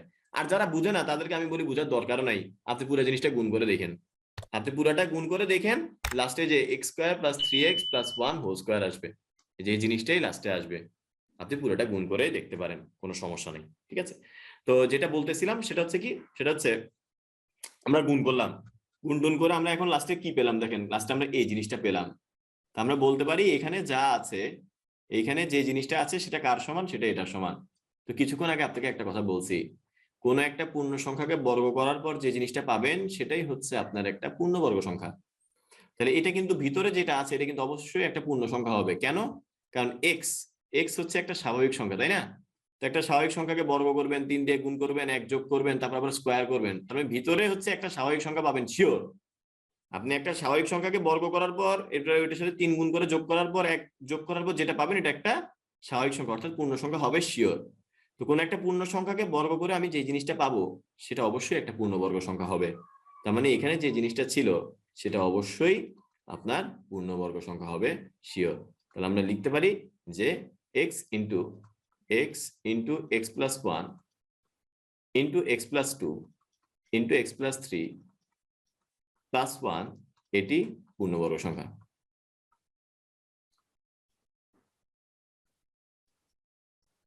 এটা হচ্ছে একটা পূর্ণবর্গ সংখ্যা। তাহলে এ হচ্ছে প্রমাণিত। ঠিক আছে, তাহলে ফার্স্টে ধরে নেবেন, ধরে নিয়ে গুণ করবেন, গুণ করার পর হচ্ছে এরকম কিছু একটা পাবেন, তারপর হচ্ছে যেটা প্রমাণ করতে বলা হয়েছে সেটা প্রমাণ হয়ে যাবে। এবার হচ্ছে আমরা কিভাবে হচ্ছে দশমিক ভগ্নাংশে প্রকাশ করতে হয়, যে কোনো একটা ইয়ার যদি থাকে ওইটাকে, যে কোনো একটা সাধারণ ভগ্নাংশ আকারে যদি কিছু থাকে ওইটা কিভাবে দশমিক ভগ্নাংশে প্রকাশ করতে হয় সেটা দেখবো। তো এটা হচ্ছে আপনারা বাসায় নিজেরা করবেন। এটা হচ্ছে আমি এখন আপনাদেরকে দেখাই দিই, সহজটা আমি করি আর কি। তো 3কে যখন 11 দিয়ে আমরা ভাগ করি, এটা ছোটবেলা জিনিস, হারে চলেন একটু স্মৃতির মন্থন করে আসি। 3কে যখন হচ্ছে 11 দিয়ে ভাগ করবেন তখন হচ্ছে কি আসে, একটা শূন্য দিয়ে ফার্স্ট হচ্ছে একটা শূন্য নামাই, তারপর হচ্ছে কি 3 লিখি, তারপরে দেখলাম যে ভাগ তো যাচ্ছে না, দশমিক দিয়ে একটা শূন্য দেই। তাহলে 11 দুগুণে কত, 11 দুগুণে হচ্ছে 22। তো 30 থেকে 22 গেলে কত, 30 থেকে 22 গেলে হচ্ছে 8। তাহলে এবার আসেন আরেকটা শূন্য আসবে, তাহলে কত, 7 11 77। তাহলে এখানে কি থাকে, এখানে থাকে হচ্ছে 3। তাহলে দশমিক কারণে আরেকটা শূন্য আসবে, তাহলে আমরা কি লিখতে পারি, 11 দুগুণা 22। এবার 30 থেকে 22 গেলে থাকে কত, 30 থেকে 22 গেলে থাকে হচ্ছে 8। তাহলে দশমিক কারণে আরেকটা শূন্য আসবে, তাহলে আমরা কি লিখতে পারি, আমরা লিখতে পারি হচ্ছে 7 11 77। আপনারা বুঝতেই পারতেছেন ঘটনাটা আসলে কি ঘটতেছে, একই জিনিস বারবার আসছে। এটা এরকম যদি আমি করতে থাকি বারবার এই 27 27 27 27 এটাই আসতে থাকবে। তাহলে আমরা লিখতে পারি যে 3কে যখন 11 দিয়ে ভাগ করব তাহলে আমরা যে জিনিসটা পাবো সেটা হচ্ছে 0.27272727, এটা বারবার আসতে থাকবে।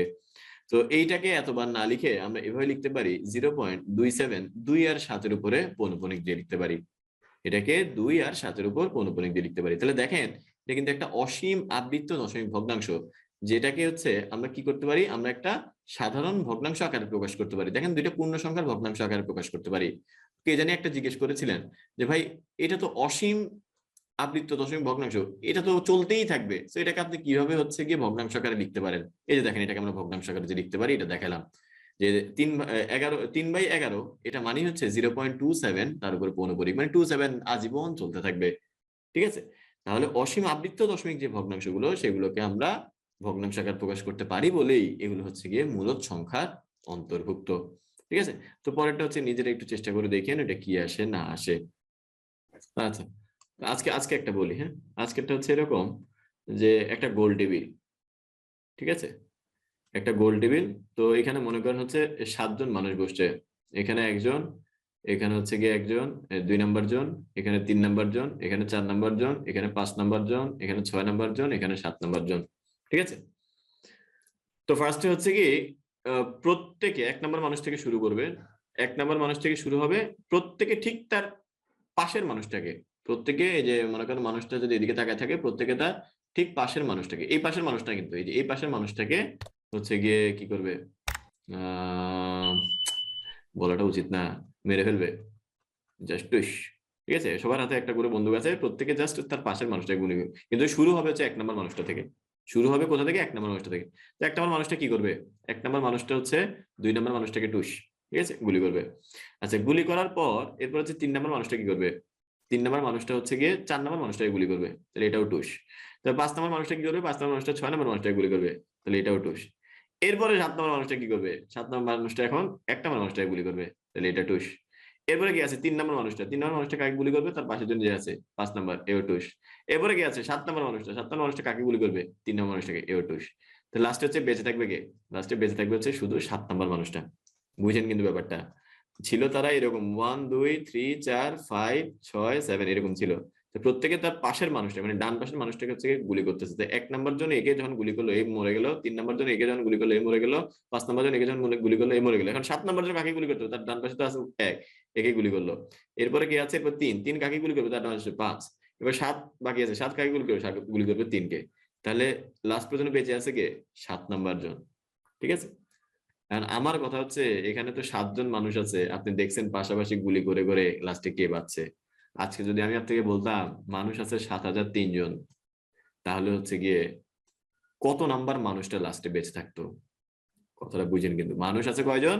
7003 জন, 7 জন না, এখন আছে 7003 জন। তাহলে কত নাম্বার মানুষটা হচ্ছে গিয়ে শেষ পর্যন্ত বেঁচে থাকবে? এখন আপনি ভাইবেন না যে এই ভাই এর উত্তর তো সহজ, 7003 নাম্বার মানুষটা বেঁচে থাকবে। ব্যাপার একটু বুঝাই বলি। আজকে 7 জন মানুষ ছিল দেখে 7 নাম্বার জন বেঁচে গেছে, দ্যাট ডাজন্ট মিন সবসময় লাস্ট মানুষটাই বেঁচে যাবে। যেমন মানুষ যদি থাকতো 5 জন, চিন্তা করে দেখেন, মানুষ যদি থাকতো 5 জন তাহলে কি হইতো? 1 নাম্বার জন 2 নাম্বার জনকে মারবে, 3 নাম্বার জন 4 নাম্বার জনকে মারবে, 5 নাম্বার জন 1 নাম্বার জনকে মারবে, 3 নাম্বার জন 5 নাম্বার জনকে মারবে। তখন কিন্তু আপনার 3 নাম্বার মানুষটা বাঁচতো। তো এখানে একটা উদাহরণ দেখেই আপনি ভাইবেন না যে শেষ মানুষটাই হচ্ছে গিয়ে অ্যান্সার, ব্যাপারটা এরকম না। অ্যান্সারটা একটু অন্যরকম। ঠিক আছে? তো একটু চিন্তা করে দেখবেন যে মানুষ যদি থাকে 7003 জন, তাহলে হচ্ছে কয় নাম্বার মানুষটা আমার শেষ পর্যন্ত বেঁচে থাকবে, কিভাবে বের করা যায় চিন্তা করেন। হ্যাঁ, আল্লাহ জানে আপনারা কয়েকজন কি আবার পুরো 7003 জন আইকা আইকা দেখেন নাকি? দেখলেও অনেকদিন লাগবে। ইনশাল্লাহ পরের মঙ্গলবার চলে আসবে আর কি, করতে করতে। তো করে দেখেন, হ্যাঁ। ওকে, আচ্ছা। তো এই ছিল হচ্ছে গিয়ে ঘটনা। তো চলেন হচ্ছে গিয়ে আমরা এখন পরের জিনিসটা দেখি। তো এখন আমাদের জীবনে যে জিনিসটা আসবে সেটাই হচ্ছে গিয়ে মোস্ট ইম্পর্টেন্ট। এখান থেকে মাঝে মাঝে এমসিকিউ আসে, এখান থেকে মাঝে মাঝে এমসিকিউ আসে। তো এটা কিভাবে হচ্ছে করা যায়? তো আমরা যে প্রসেসটা দেখবো সেটা হচ্ছে শর্টকাট প্রসেসটা দেখবো। এখান থেকে খুব শর্টকাটে কিভাবে হচ্ছে কি আমরা সাধারণ ভগ্নাংশ প্রকাশ করতে পারি, এবং এটাই আমাদের প্রয়োজন। কারো যদি লং কাটটা আসলে একটু জানতে মন চায়, তাহলে যেটা কাজটা করবেন সেটা হচ্ছে বইয়ের উদাহরণটা একটু দেখে নিতে পারেন। বইয়ের উদাহরণটা দেখে নিতে পারেন, এবং আমি যতটুকু দেখেছি, যাদেরকে দেখতে বলেছি যারা দেখেছে, তারা মোস্ট অফ দ্য মানুষই হচ্ছে গিয়ে বুঝেছে। ঠিক আছে? তো আরেকটা জিনিস লাস্ট একটা ভিডিও তো শেয়ার করবোই, ওইখানে হচ্ছে এটা নিয়ে কিছু কথাবার্তা আছে। তো একটু চেষ্টা করবেন সবাই, যেটা যে হচ্ছে এটার লং কাটটা একটু বই থেকে একবার দেখে নেওয়ার চেষ্টা করবেন। এর আগে ক্লাসে পড়াইছি, কিন্তু হচ্ছে পড়ানোর পরে কেন জানি মনে হইলো যে না পড়াইলেও চলে আর কি, এত একটা দরকার ছিল না। তো আপনারা যে কাজটা করবেন সেটা হচ্ছে অবশ্যই এখন যেটা মৌলিক চাহিদাটা কিন্তু পূরণ করে দিচ্ছি, এখন মৌলিক চাহিদাটা পূরণ করে দিচ্ছি যে কিভাবে আসলে সাধারণ ভগ্নাংশ প্রকাশ করতে হয়। তো যেটা করবেন সেটা হচ্ছে ফার্স্টে একটা দাগ দিবেন, ফার্স্টে একটা দাগ দিবেন। দেওয়ার পর দেখবেন কয়টা সংখ্যার উপরে পৌনঃপুনিক আছে। ও একটা কথা বলিনি, বলিনি, এটা বলে যাবো। দেখেন ব্রাদার, যদি কখনো এরকম একটা সিচুয়েশন থাকে 3.52 3.52 79 79 79 79, এটাকে আপনি কিভাবে লিখতে পারেন? এটাকে আপনি এভাবে লিখতে পারেন, 3.52 7 আর 9 এর উপর পৌনঃপুনিক দিয়ে দিবেন। কিন্তু যদি আজকে এরকম না থাকে, যদি এরকম থাকে 5.6432 432 432 যদি এরকম থাকে, তাহলে হচ্ছে আপনি কি করবেন? তো মানুষ বলে যেটা যে ভাই 5.6432 এর উপর পৌনঃপুনিক দিব, দিতে তো সমস্যা নেই, তাই না? না, তারপর এই ব্যাপারটা হচ্ছে এরকম যে রীতি কনভেনশনটা হচ্ছে এরকম যে যখন 2 এর অধিক সংখ্যা বারবার রিপিট হবে, যেমন এখানে 4 3 2 বারবার রিপিট হচ্ছে, তখন আমরা 4 3 2 তিনটার উপরে পৌনঃপুনিক দেওয়ার দরকার নাই, প্রথমটা আর শেষেরটার উপরে পৌনঃপুনিক দিলে যথেষ্ট। কি বললাম, কথাটা আবার বলছি, যে যখন এরকম তিনটা সংখ্যা বারবার রিপিট হচ্ছে বা চারটা সংখ্যা বা পাঁচটা সংখ্যা বারবার রিপিট হচ্ছে, তখন হচ্ছে যে কাজটা করবেন, যে প্রথমটার শেষটার উপরে পৌনঃপুনিক দিলেই বুঝায় যে মাঝখানে সবগুলাই আসলে বারবার রিপিট হচ্ছে। তো যদি আজকে ব্যাপারটা এরকম থাকতো 2.5678 5678 5678 বারবার যদি এটা চলতে থাকতো, তাহলে আমরা কি করতাম, তাহলে আমরা এভাবে লিখতাম 2.5678 5 আর 8 এর উপর পৌনঃপুনিক দিতাম। এটা মানে কি, এটা মানে হচ্ছে এই যে 5678 এটা বারবার চলতেছে, তো চারটার উপরে পৌনঃপুনিক আলাদা করে দেওয়ার দরকার নাই। তো এই হচ্ছে গিয়ে কথা, আশা করি হচ্ছে গিয়ে জিনিসটা বুঝতে পারছেন, এটা এত একটা কঠিন কিছু বলি নাই। তো এখন এরকম কোনো কিছু যদি থাকে, তাহলে তাকে কিভাবে সাধারণ ভগ্নাংশে রূপান্তর করতে হবে সেটা হচ্ছে আমরা এখন দেখব। তো যে কাজটা করব, প্রথমে দেখব কয়টা সংখ্যার উপর পৌনঃপুনিক আছে। এখানে কিন্তু ভাই তিনটা সংখ্যার উপর পৌনঃপুনিক আছে, দুইটা না। এখানে কয়টার উপর আছে, তিনটা। কারণ আমরা জানি তিনটার উপর আলাদা করে দেওয়ার দরকার নেই, প্রথমটা লাস্টেরটা দেওয়া মানেই পুরাটার উপরে আছে। তো তিনটা যতগুলো সংখ্যার উপর পৌনঃপুনিক থাকবে ততগুলো নয়, যতগুলো সংখ্যার উপর পৌনঃপুনিক থাকবে ততগুলো নয়, যতগুলো সংখ্যার উপর পৌনঃপুনিক থাকবে, সংখ্যার উপর পৌনঃপুনিক থাকবে ততগুলো নয়।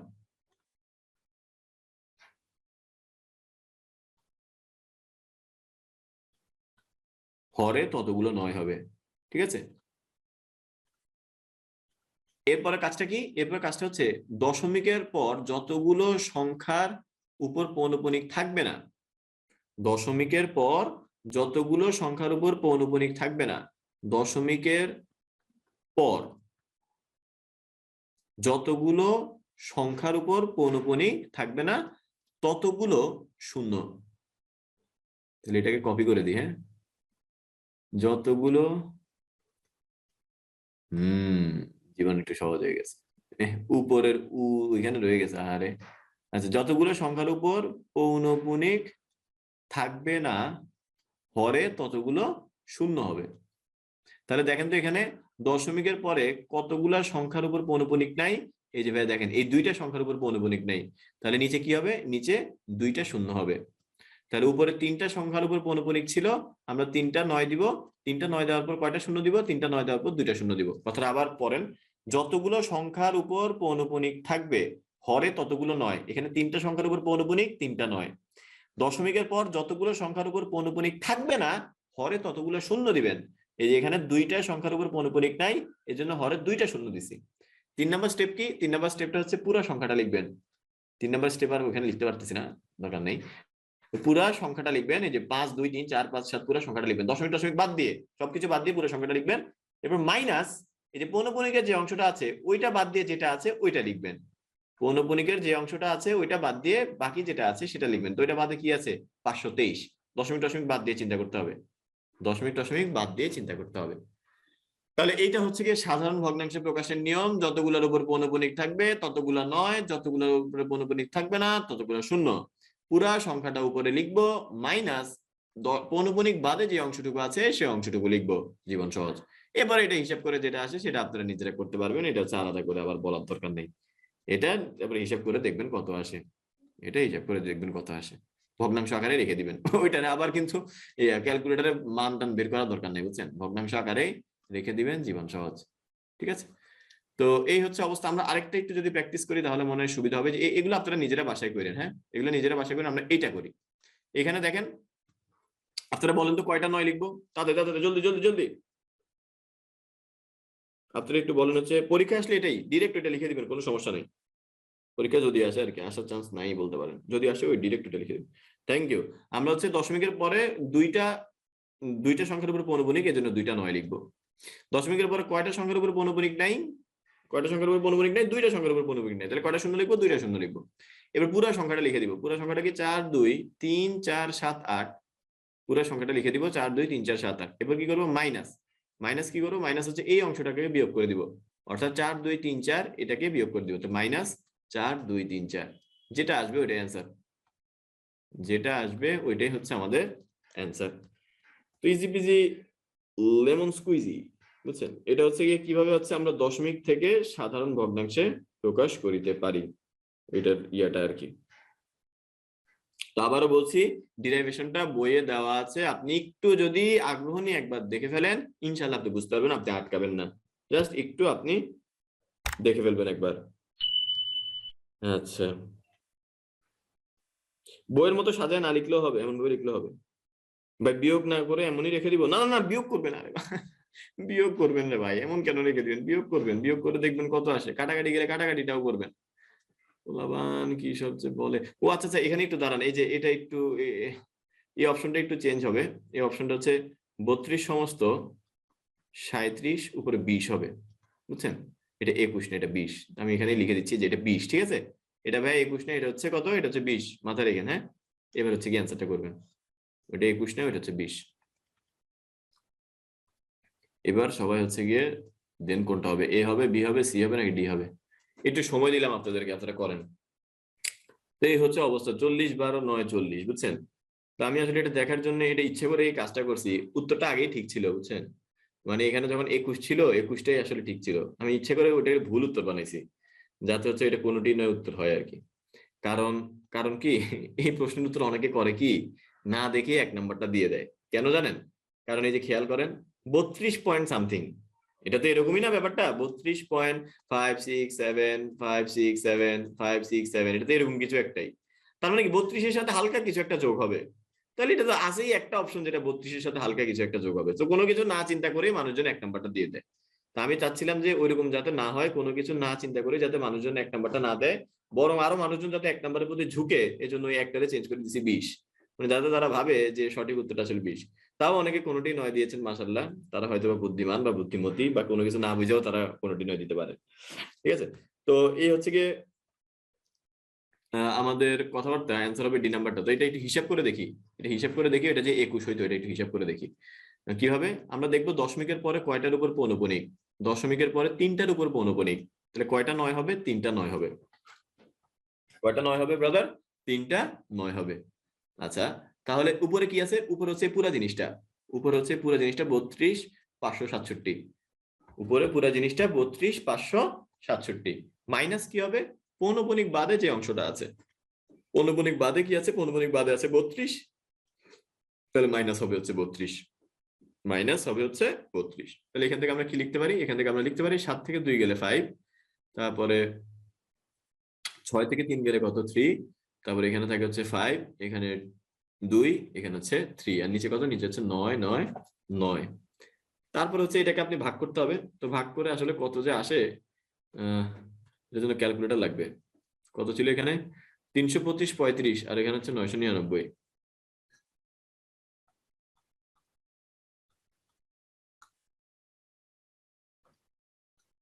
এই যে এটা আসছে হচ্ছে 1205/37, এটা আসে হচ্ছে আপনার 1205 ডিভাইড, ও আমি যে করছি আপনারা দেখেনি নেই মনে হয়। এই যে এটা হচ্ছে 1205/37 আসে, এটা আমরা লিখলাম, এটা হচ্ছে 1205/37।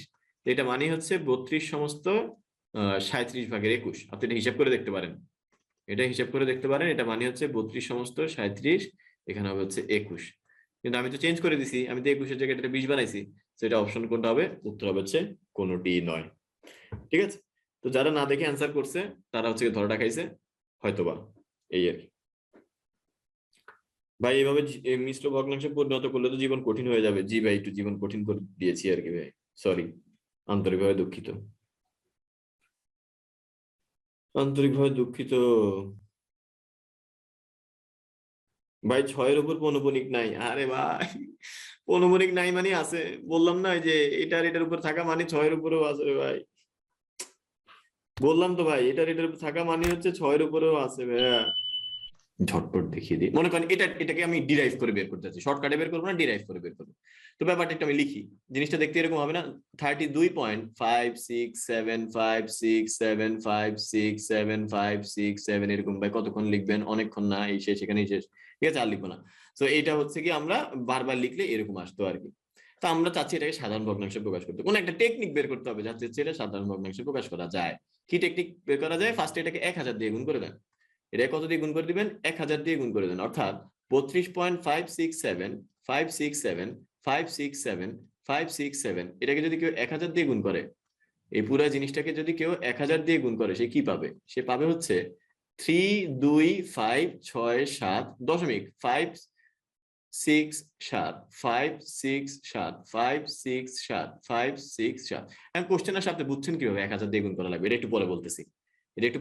কিন্তু 1000 দিয়ে গুণ করলে যে এটা হয় এটা কিন্তু আপনাদের বোঝা লাগবে।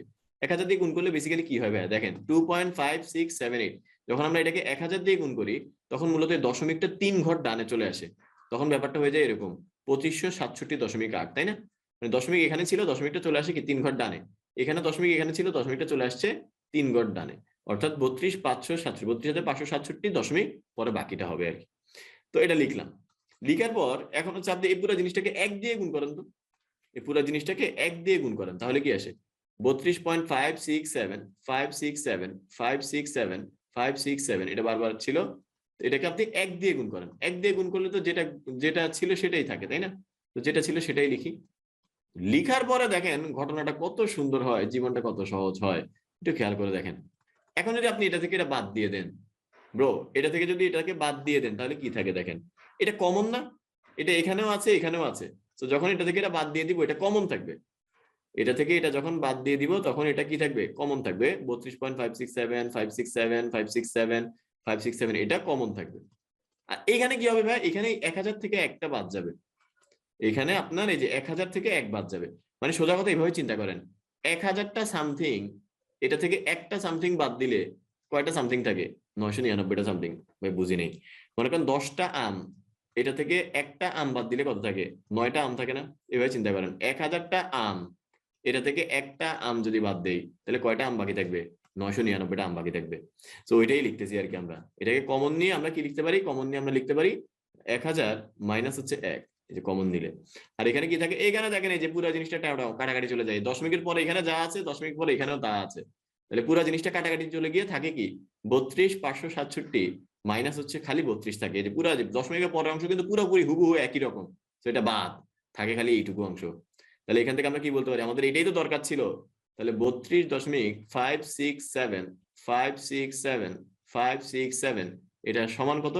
উপরে থাকবে এটা 32,567 মাইনাস 32, আর নিচে থাকবে কি? নিচে থাকবে যে 1000 বিয়োগ 1, 1000 বিয়োগ 1 কত? 999। তো দেখেন এটাই কিন্তু আমাদের এখানে ছিল, এই যে দেখেন 999, যে 32,567 মাইনাস 32 নিচে হচ্ছে 999। এটা হচ্ছে ডিরাইভেশনটা, মানে আসছে হচ্ছে জিনিসটা এখান থেকে আর কি। এখন ঘটনা হচ্ছে ভাই আপনি বুঝছেন কিভাবে এখানে 1000 হবে? এটা বুঝছি হচ্ছে দশমিকের পরে কয়টা সংখ্যা ওইটা দেখে। এই যে দশমিকের পরে এখানে 3টা সংখ্যা ছিল, এই জন্য 1000 দিয়ে গুণ করছি। দশমিকের পরে 3টা সংখ্যা ছিল এই জন্য 1-এর পরে 3টা শূন্য দিয়ে গুণ করছি। দশমিকের পরে 4টা সংখ্যা থাকলে 1-এর পরে 4টা শূন্য দিয়ে গুণ করতাম।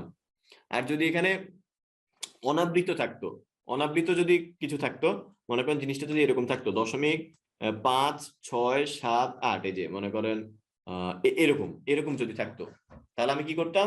ইন্টু দিয়ে এখানে 1-এর পরে 4টা শূন্য দিয়ে গুণ করতাম। 1-এর পরে 5টা শূন্য দিয়ে গুণ করতাম, 4টা শূন্য। কিন্তু নিচেরটাকে আর 1 দিয়ে গুণ করতাম না। নিচেরটাকে কত দিয়ে গুণ করতাম? নিচেরটাকে তখন 10 দিয়ে গুণ করতাম। কেন? কারণ দশমিকের পরে অনাবৃত যতগুলো থাকে ততগুলো শূন্য দিতে হয় 1-এর পরে। আবার বলছি কথাটা, দশমিকের পরে যতগুলো অনাবৃত থাকে ততগুলো শূন্য দিতে হয় 1-এর পরে। এখানে তো দশমিকের পরে অনাবৃত নাই, এই জন্য 1-এর পরে শূন্যও নাই। ঠিক আছে? তো এটা হচ্ছে কি নিয়মটা, না বুঝলে কোনো সমস্যা নেই, শর্টকাট থেকে শিখিয়ে দেওয়া হয়েছে। লং কাটটা হচ্ছে আপনি বুঝতে চাইলে রেকর্ডিংটা একটু দেখে নেবেন, বইয়েও করা আছে, বইয়ের কয়েকটা উদাহরণ দেখলে ইনশাল্লাহ আপনি ক্লিয়ার হয়ে যাবে। নতুন নতুন তো একটু টাফ মনে হইতে পারে, কিন্তু জিনিসটা টাফ না, ইজির চেয়ে সহজ। ইজির চেয়ে সহজ, খালি একটু চিন্তা ভাবনা করা লাগে আর কি। আচ্ছা চলেন এবার হচ্ছে এটা একটু দেখি, সদৃশ অসদৃশ। আচ্ছা এখন আমাদের জীবনে একটা নতুন কনসেপ্টের অবতরণ ঘটবে আমাদের ক্লাস শেষের দিকে। সদৃশ আর অসদৃশ আবৃত্ত দশমিক ভগ্নাংশটা কি? সদৃশ আর অসদৃশ আবৃত্ত দশমিক ভগ্নাংশটা কি চলেন দেখি। তো এটা বোঝানোর জন্য একটু আলাদা একটা স্লাইড নিলাম। এটা হচ্ছে সদৃশ আবৃত্ত দশমিক ভগ্নাংশ, আর একটা হচ্ছে অসদৃশ, আর এটা হচ্ছে অসদৃশ। তো 3টা উদাহরণ লিখলে আপনারা বুঝে যাবেন, বুঝছেন? মানে একটা উদাহরণ, ওইটাদের মধ্যে 3টা ইয়া থাকবে। যেমন 5.6329 9-এর উপর পৌনঃপুনিক, 7.2345 5 আর 4-এর উপর পৌনঃপুনিক, তারপরে 6.92 2-এর উপর পৌনঃপুনিক। আর এখানে কি লিখলাম? এখানে লিখলাম 2.5729 2 আর 9-এর উপর পৌনঃপুনিক, 12.62, ওরে বাপরে পয়েন্ট দিছি না, 12টা বাজে লিখছি। আচ্ছা 12.6215 1 আর 5-এর উপর পৌনঃপুনিক। ঠিক আছে? তারপর হচ্ছে 7.3, আবার 7টা লিখে ফেলতেছি কেন, 7.3024, 2 আর 4 উপর পৌনঃপুনিক। এগুলাকে বলা হয় হচ্ছে কি, এই যে এই তিনটাকে বলা হয় হচ্ছে সদৃশ আবৃত্ত দশমিক ভগ্নাংশ। কেন এই তিনটাকে আমি একসাথে কেন সদৃশ আবৃত্ত বলতেছি, কারণ এখানে আবৃত্ত যতগুলো আছে, এই যে এখানে আবৃত্ত কয়টা আছে, 2টা, এখানে আবৃত্ত কয়টা আছে, 2টা, এখানে আবৃত্ত কয়টা আছে, 2টা, তিনটারই আবৃত্ত অংশটা সমান। আর এখানে অনাবৃত্ত কয়টা আছে, 2টা, অনাবৃত্ত কয়টা আছে, 2টা, অনাবৃত্ত কয়টা আছে, 2টা, তিনটার অনাবৃত্ত অংশগুলোও সমান। যখন দেখবেন আবৃত্ত অংশগুলোর অনাবৃত্ত অংশগুলো সমান হবে, তখন আপনি বলতে পারবেন হচ্ছে এটা একটা সদৃশ আবৃত্ত দশমিক ভগ্নাংশ। আজকে যে জিনিসটা এরকম না থাকে, যদি এরকম থাকতো, মনে করেন এখানে না দিয়ে আমি আরেকটা করে বাড়ায় দিলাম, মনে করেন এটা হচ্ছে 6, এটা হচ্ছে 8, এটা হচ্ছে 9, এরকম করে দিলাম, তাহলে কিন্তু এটা সদৃশ আবৃত্ত দশমিক ভগ্নাংশ হতো। কেন? কারণ এখানে 3টা, এখানেও 3টা, এখানেও 3টা, মানে 3টাতে আবৃত্ত যতগুলো থাকবে ওইটা যাতে সমান হয়, 3টাতে অনাবৃত্ত যতগুলো থাকবে ওইটাও যাতে সমান হয়, যে 2 2 2, তাহলে ওই পুরো জিনিসটাকে আমরা কি বলবো, সদৃশ, এই তিনটাকে আমরা বলবো সদৃশ আবৃত্ত দশমিক ভগ্নাংশ। আর এটাকে কি বলবো, এটাকে বলবো হচ্ছে অসদৃশ। কেন? এর কোনো ঠিক ঠিকানা নাই, এখানে আছে একটা, এখানে আছে আবার 2টা, এখানে আছে আবার একটা, এক একটাই এক এক রকম আর কি। যখন আবৃত্ত অংশ আর অনাবৃত্ত অংশ একটা এক এক রকম থাকে, তখন হচ্ছে নরমালি এটাকে আমরা বলি অসদৃশ আবৃত্ত দশমিক ভগ্নাংশ। সদৃশ তখনই হবে যখন আবৃত্ত অংশটাও সমান হবে, আবার অনাবৃত্ত অংশটাও সমান হবে। তো এই হচ্ছে কথা, এটা অবশ্যই হচ্ছে গিয়ে মাথায় রাখতে হবে। আবৃত্ত কি অনাবৃত্ত কি, ইন্নালিল্লাহ। আচ্ছা, আবৃত্ত অনাবৃত্ত মানে হচ্ছে, আবৃত্ত হচ্ছে গিয়ে যখন এই যে পৌনঃপুনিক গুলা দেওয়া থাকে, যে আবৃত্ত মানে যে পৌনঃপুনিকের পার্টটা, মানে কয়টার উপর পৌনঃপুনিক আছে, এখানে 3টার উপর পৌনঃপুনিক আছে, এখানেও 3টার উপর, এখানেও 3টার উপর পৌনঃপুনিক আছে, তিনটাতেই মানে আবৃত্ত যে অংশটুকু ওইটা হচ্ছে পৌনঃপুনিকের অংশটুকু আর কি, মানে কয়টার উপর পৌনঃপুনিক আছে। আচ্ছা, যত সংখ্যা থাকবে তত একের পর তত শূন্য দিতে হবে। মিশ্র ভগ্নাংশের সূত্র কি? পৌনঃপুনিক না থাকলে কি করব? পৌনঃপুনিক না থাকলে এইগুলো যদি পৌনঃপুনিক না থাকে তাহলে আপনি 0 ধরে নেবেন। এই যে দেখেন, এই যে এরকম মনে করেন 5.32 পৌনঃপুনিক তো নাই, এখন কি করবেন, 0 পৌনঃপুনিক দিয়ে দিবেন। পৌনঃপুনিক নাই মানে কি, এখানে 0 আছে অনেকগুলা। আর যদি বলেন যে ভাই এগুলোকে ইয়াতে কিভাবে নিব, সাধারণ ভগ্নাংশে কিভাবে নিব, সাধারণ ভগ্নাংশে কিভাবে নিব, 532/100, মানে দশমিকের উপর যতগুলো সংখ্যা একের পরে ততগুলো শূন্য, ওইটা দিয়ে ভাগ করে দিলেই সাধারণ ভগ্নাংশ প্রকাশ পেয়ে যায়। আচ্ছা, এবার আসেন এখানে বলছে এই তিনটাকে সদৃশ বানাইতে। তো এই তিনটাকে সদৃশ বানানোর একটা নিয়ম আছে, নিয়মটা চলেন আমরা এটা দেখে ফেলি। সদৃশ বানানোর একটা নিয়ম আছে, নিয়মটা আমরা চলেন দেখে ফেলি। ফার্স্টে দেখবো আবৃত্ত কয়টা আছে, তারপরে দেখবো অনাবৃত্ত কয়টা আছে। এখানে আবৃত্ত কয়টা, মানে কয়টার উপর পৌনঃপুনিক আছে, একটার উপর। এখানে কয়টার উপর পৌনঃপুনিক আছে, 2টার উপর। এখানে কয়টার উপর পৌনঃপুনিক আছে, 3টার উপর। এখানে 3টার উপর পৌনঃপুনিক আছে। এবার দেখবো অনাবৃত্ত, এখানে দশমিকের পরে কয়টার উপর পৌনঃপুনিক আছে, একটাও নাই। এখানে দশমিকের পরে কয়টার উপর পৌনঃপুনিক আছে, একটার উপর। এখানে দশমিকের পরে কয়টার উপর পৌনঃপুনিক আছে, 3টার উপর। তাহলে কি করলাম, ফার্স্টে দেখলাম দশমিকের পরে এখানে কয়টার উপর পৌনঃপুনিক, দশমিকের পরে এখানে কয়টার উপর পৌনঃপুনিক, দশমিকের পরে এখানে কয়টার উপর পৌনঃপুনিক, এগুলো লিখলাম। এরপরে দেখলাম দশমিকের পরে এখানে কয়টার উপর পৌনঃপুনিক নাই, এখানে কয়টার উপরে নাই, এখানে কয়টার উপরে নাই, ওটাও লিখলাম। এরপর কাজটা কি, এই যে 1 2 আর 3 এটা লসাগু নেবেন। এটা কি নেবেন, লসাগু নেবেন। 1 2 3 এর লসাগু কত, 6। আর এখানে কি করবেন, 0 1 3 এর সর্বোচ্চটা নেবেন। এর ক্ষেত্রে এটা একটু মাথায় রাখা লাগবে, কিছু করার নেই। এদের সর্বোচ্চ কত, সর্বোচ্চ হচ্ছে 3। তাহলে 1 2 3 এর নিব লসাগু, আর 0 1 3 এর নিব সর্বোচ্চ। ঠিক আছে ভাই, এটা মানে কি, এটা মানে হচ্ছে এখন আমাদের জন্য জীবনটা একটু সহজ হয়ে গেছে। কিভাবে, আমি ভাই এখন 6 লিখতেই থাকবো, 6 কি করবো, লিখতেই থাকবো। লিখতে থেকে তারপরে দেখবো অনাবৃত্ত যাতে হচ্ছে গিয়ে 6টা থাকে, সরি অনাবৃত্ত যাতে হচ্ছে কয়টা থাকে, 3টা থাকে। আর আবৃত্ত যাতে হচ্ছে 6টা থাকে, 1 2 3 4 5 6। এই যে এবারে এখানে একটা পৌনঃপুনিক দিয়ে দিব, এখানে একটা পৌনঃপুনিক দিয়ে দিব। যারা বুঝেন নাই পরেরটা দেখেন, এখানে কি লেখা আছে 7.345, তাই তো, 7.345454545। এবার কি করব, এরপর হচ্ছে অনাবৃত্ত রাখবো 3টা করে। অনাবৃত্ত কয়টা রাখবো, 3টা করে। আর আবৃত্ত কয়টা বানায় ফেলবো, আবৃত্ত বানায় ফেলবো 6টা। এই যে 6টা আবৃত্ত বানায় ফেলছি। যারা এটাও বুঝেন নাই তারা এটার দিকে খেয়াল করেন, লাস্টেরটা। এখানে কি লেখা আছে 10.774, 10.774, তারপরে কি 423, 423 423, এই যে লিখলাম বারবার। এরপর আমাদের কি করতে হবে, অনাবৃত্ত রাখতে হবে 3টা করে, এই যে রাখলাম অনাবৃত্ত 3টা। আর আবৃত্ত রাখতে হবে 6টা করে, এই যে রাখলাম আবৃত্ত 6টা। দেখেন এখন হচ্ছে আপনার সবগুলো সদৃশ হয়ে গেছে। সবগুলোতে আছে অনাবৃত্ত 3টা করে, আর সবগুলোতে আছে আবৃত্ত 6টা করে। সদৃশ বানায় ফেলছি সবগুলাকে। তাহলে নিয়মটা কি? নিয়মটা হচ্ছে যখন আপনাকে 3টা আবৃত্ত দশমিক ভগ্নাংশ দিবে, আপনি সবার ফার্স্টে দেখবেন এখানে কোনটায় কয়টা করে আবৃত্ত আছে। এখানে আবৃত্ত আছে 1টা, এখানে আছে 2টা, এখানে আছে 3টা। লিখার পর ওই 3টার লসাগুটা বের করবেন। লসাগুটা হচ্ছে 6। এত কাহিনী কিন্তু পরীক্ষায় লিখে রাখবেন না, পরীক্ষা আপনি ডিরেক্ট এটা লিখে ফেলতে পারবেন যে এদের সদৃশ আবৃত্ত দশমিক হচ্ছে এটা, ডিরেক্ট লিখে ফেলতে পারবেন, কেউ কিছু বলবে না, আসবেই না যদিও। আচ্ছা, তো এরপরে দেখেন, এরপর কি করবেন, অনাবৃত্ত দেখবেন। এখানে অনাবৃত্ত নাই, শূন্য। এখানে অনাবৃত্ত 1টা, এখানে অনাবৃত্ত 3টা। এই 3টার মধ্যে কাকে নিবেন? এই 3টার মধ্যে সর্বোচ্চকে নিবেন। সর্বোচ্চ কত? সর্বোচ্চ হচ্ছে 3। এরপর আপনার ইন্টেনশন থাকবে যেই সংখ্যাগুলো দেওয়া আছে তাদের প্রত্যেকটা কেসে অনাবৃত্ত রাখবেন 3টা করে, আর আবৃত্ত রাখবেন 6টা করে, যেটা আমরা এই যে এখান থেকে পেয়েছি। এবারে যে কিভাবে রাখবেন এটা তো বুঝছেন, জাস্ট লিখতে থাকবেন, লিখে 3টা গ্যাপ দিয়ে পরে 6টার উপর পৌনঃপুনিক, 3টা গ্যাপ দিয়ে 6টার উপর পৌনঃপুনিক, 3টা গ্যাপ দিয়ে 6টার উপর পৌনঃপুনিক। তো এই হচ্ছে গিয়ে মোটামুটি কথাবার্তা। এখন হচ্ছে গিয়ে আমরা একটা যোগ করব, একটা যোগ করব, যোগ না যোগ। আচ্ছা, তো যোগটা কিভাবে করে? যোগটা করার জন্য আমাদের প্রথমে এটাকে সদৃশ বানায় ফেলতে হবে। প্রথমে আমাদের যে কাজটা করতে হবে সেটা হচ্ছে সদৃশ বানায় ফেলতে হবে এটাকে। তো কিভাবে সদৃশ বানানো যায় চলেন আমরা একটু দেখে নিই। এখানে আবৃত্ত কয়টা আছে? 2টা। এখানে আবৃত্ত আছে হচ্ছে 2টা। এখানে আবৃত্ত কয়টা আছে? 2টা। এখানে আবৃত্ত কয়টা আছে? 3টা। এখানে 2টা, এখানে 2টা, আর এখানে 3টা। এদের লসাগুটা কত ভাইয়া? এদের লসাগু কত? 2 2 3। আমি যতদূর জানি এদের লসাগু হচ্ছে 6। এবার দেখেন প্রত্যেকটাতে অনাবৃত্ত কয়টা করে আছে? প্রত্যেকটাতে অনাবৃত্ত কয়টা করে আছে একটু দেখেন। এখানে অনাবৃত্ত আছে হচ্ছে 0, পরেরটা অনাবৃত্ত আছে 1টা, পরেরটা অনাবৃত্ত এই যে দেখেন এখানে আছে 2টা, এখানে আছে 1টা, এখানে আছে 0টা, একটা অনাবৃত্ত নাই। ঠিক আছে, তাহলে আমরা কি লিখবো? এই 0 1 2। এদের মধ্যে সর্বোচ্চটা কত ভাই? এদের মধ্যে সর্বোচ্চ হচ্ছে 2। এদের মধ্যে সর্বোচ্চ হচ্ছে 2। তো এখন আপনার ইন্টেনশন কি থাকবে? এই প্রত্যেকটাকে আপনি দেখতে একই রকম বানাবেন, অর্থাৎ প্রত্যেকটার আবৃত্ত অংশ থাকবে 6টা, আর অনাবৃত্ত অংশ থাকবে কয়টা? অনাবৃত্ত অংশ থাকবে হচ্ছে 2টা করে। তো চলেন বানায় ফেলি। কিভাবে লিখি? 3.898989 লিখে ফেললাম। তাহলে আমার কি থাকবে? অনাবৃত্ত থাকবে 2টা। এই যে অনাবৃত্ত 2টা থাকুক, আর বাকি সবগুলো হচ্ছে গিয়ে আবৃত্ত থাকুক। এই যে বাকি সবগুলো আবৃত্ত। জীবন সহজ। এবার পরেরটা লিখেন, 2.178787 তাহলে আমার অনাবৃত্ত থাকবে 2টা, আর আবৃত্ত থাকবে বাকিগুলা।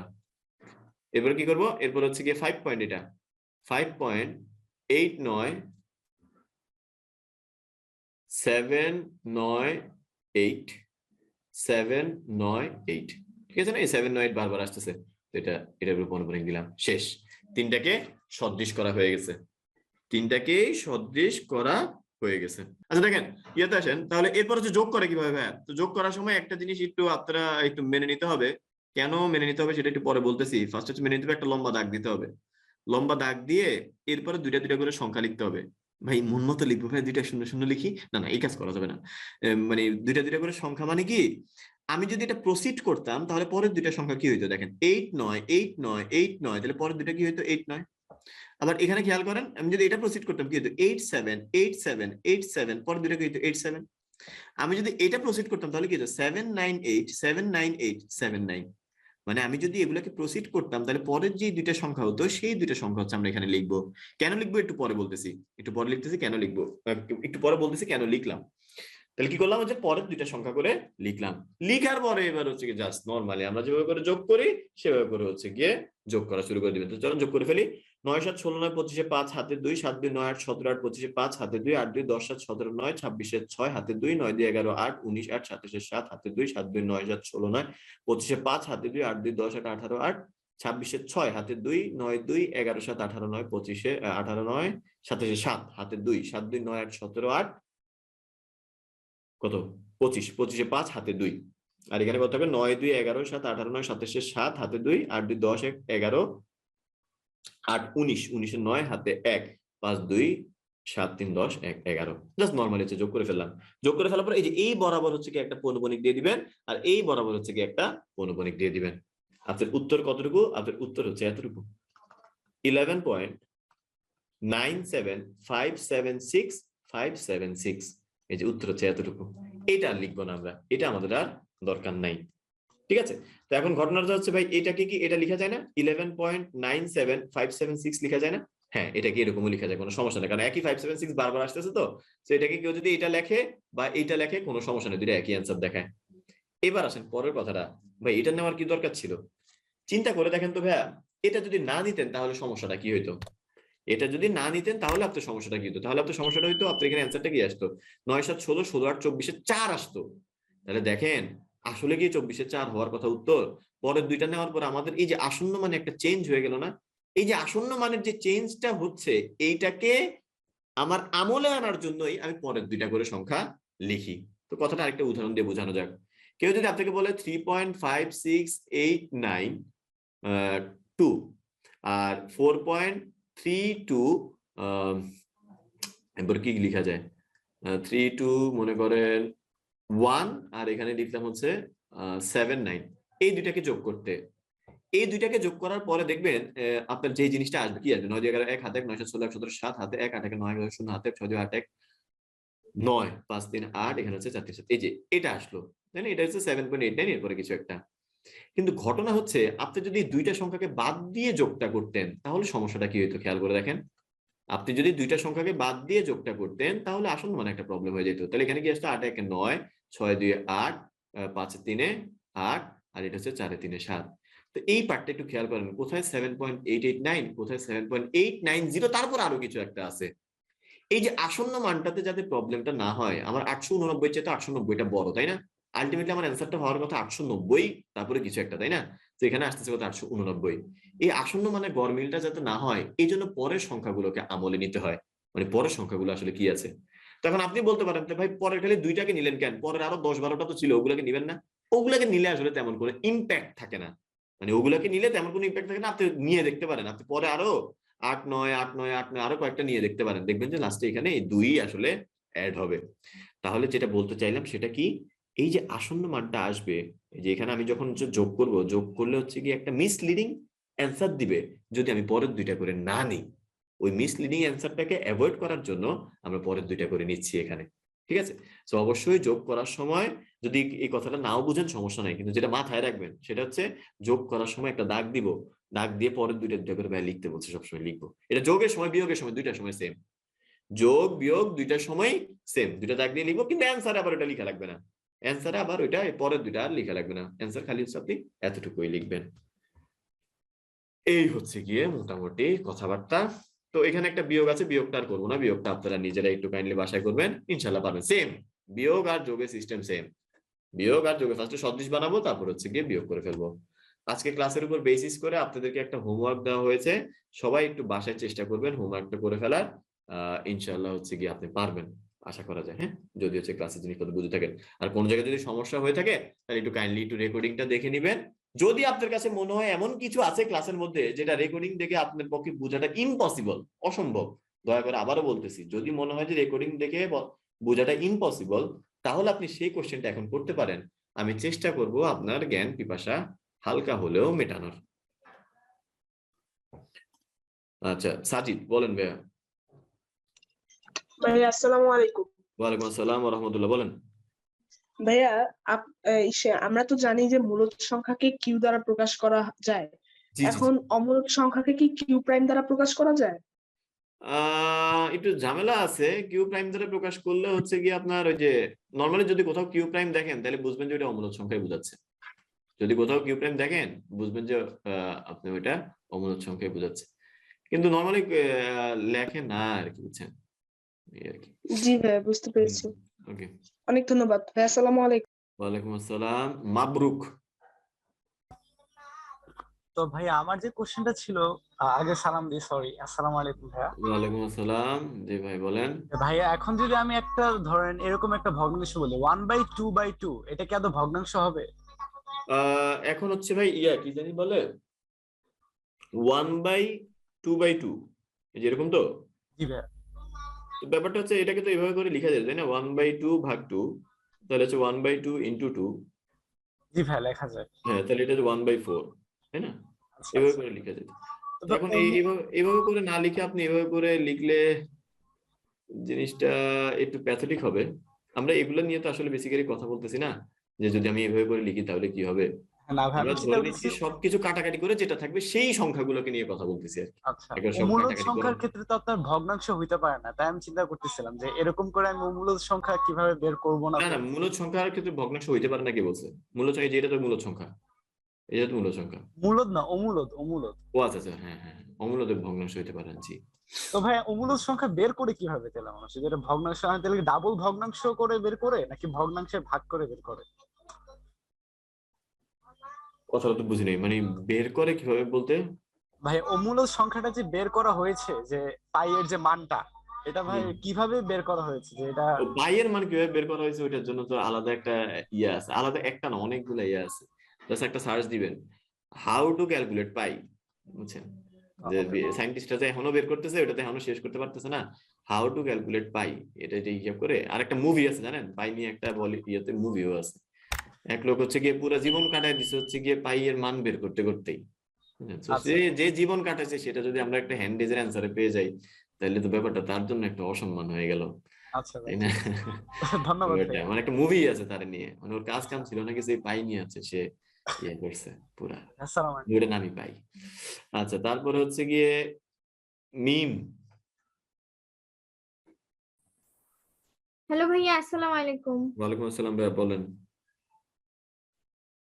ভাইয়া দশমিকের পর আচ্ছা দাঁড়ান, একটু দাঁড়ান। কয়েকজন বলতেছে মুভির নাম লাইফ অফ পাই। না রে ভাই, লাইফ অফ পাই না রে ভাই, মুভির নাম পাই পাই, ওই মুভির নাম শুধু পাই। লাইফ অফ পাই আরেকটা রে ভাই, এটা ওইটা না। ওই আমি যেটার কথা বলছি ওইটার নাম শুধু পাই। আচ্ছা হ্যাঁ, জি বলেন এবার। বলবো, জি জি বলেন। দশমিকের পর সসীম হলে কি মূলদ হবে আর অসীম হলে অমূলদ? দশমিকের পরে সসীম হলে মূলদ আর অসীম হলে যদি না। সসীম হয়, সসীম হইলে মূলদ, সসীম হইলে মূলদ, ঠিক আছে। কিন্তু অসীম হইলে অমূলদ নাও হইতে পারে। যেমন এটা, এটা কিন্তু হচ্ছে কি অসীম, তাই না? এই চলতেই ধরনের থাকে। না, মিল নাই। হ্যাঁ তাহলে তো অবশ্যই, তাহলে অবশ্যই অমূলদ। আর হচ্ছে যদি সসীম হয় মিল নাই তাহলে? তাহলে মূলদ। আর আরেকটা 1/√2, এটা ভগ্নাংশ আকারে আছে, কিন্তু এটা কি মূলদ সংখ্যা হবে? না, এটা ভগ্নাংশ আকারে। এই ব্রো, আমি কি বলছি, ভগ্নাংশ আকারে থাকতে হবে এবং দুইটা পূর্ণ সংখ্যা থাকতে হবে। এই যে দেখেন লিখে দিছিলাম, এই যে দেখেন, ভগ্নাংশ আকারে থাকতে হবে এবং পি আর কিউ ও পূর্ণ আচ্ছা সংখ্যা হতে আচ্ছা। হবে। হ্যাঁ ঠিক আছে এবার। ওকে, তো আজকে ক্লাসটা আমাদের এই পর্যন্ত। আল্লাহ সবাইকে ভালো রাখুক, আমার জন্য দোয়া করবেন, আপনার জন্য দোয়া রইলো। হয়তোবা পরের ক্লাসে আবার দেখা হবে, সেই পর্যন্ত সবাইকে আসসালামু আলাইকুম ওয়া রাহমাতুল্লাহ। আজকে শেষ।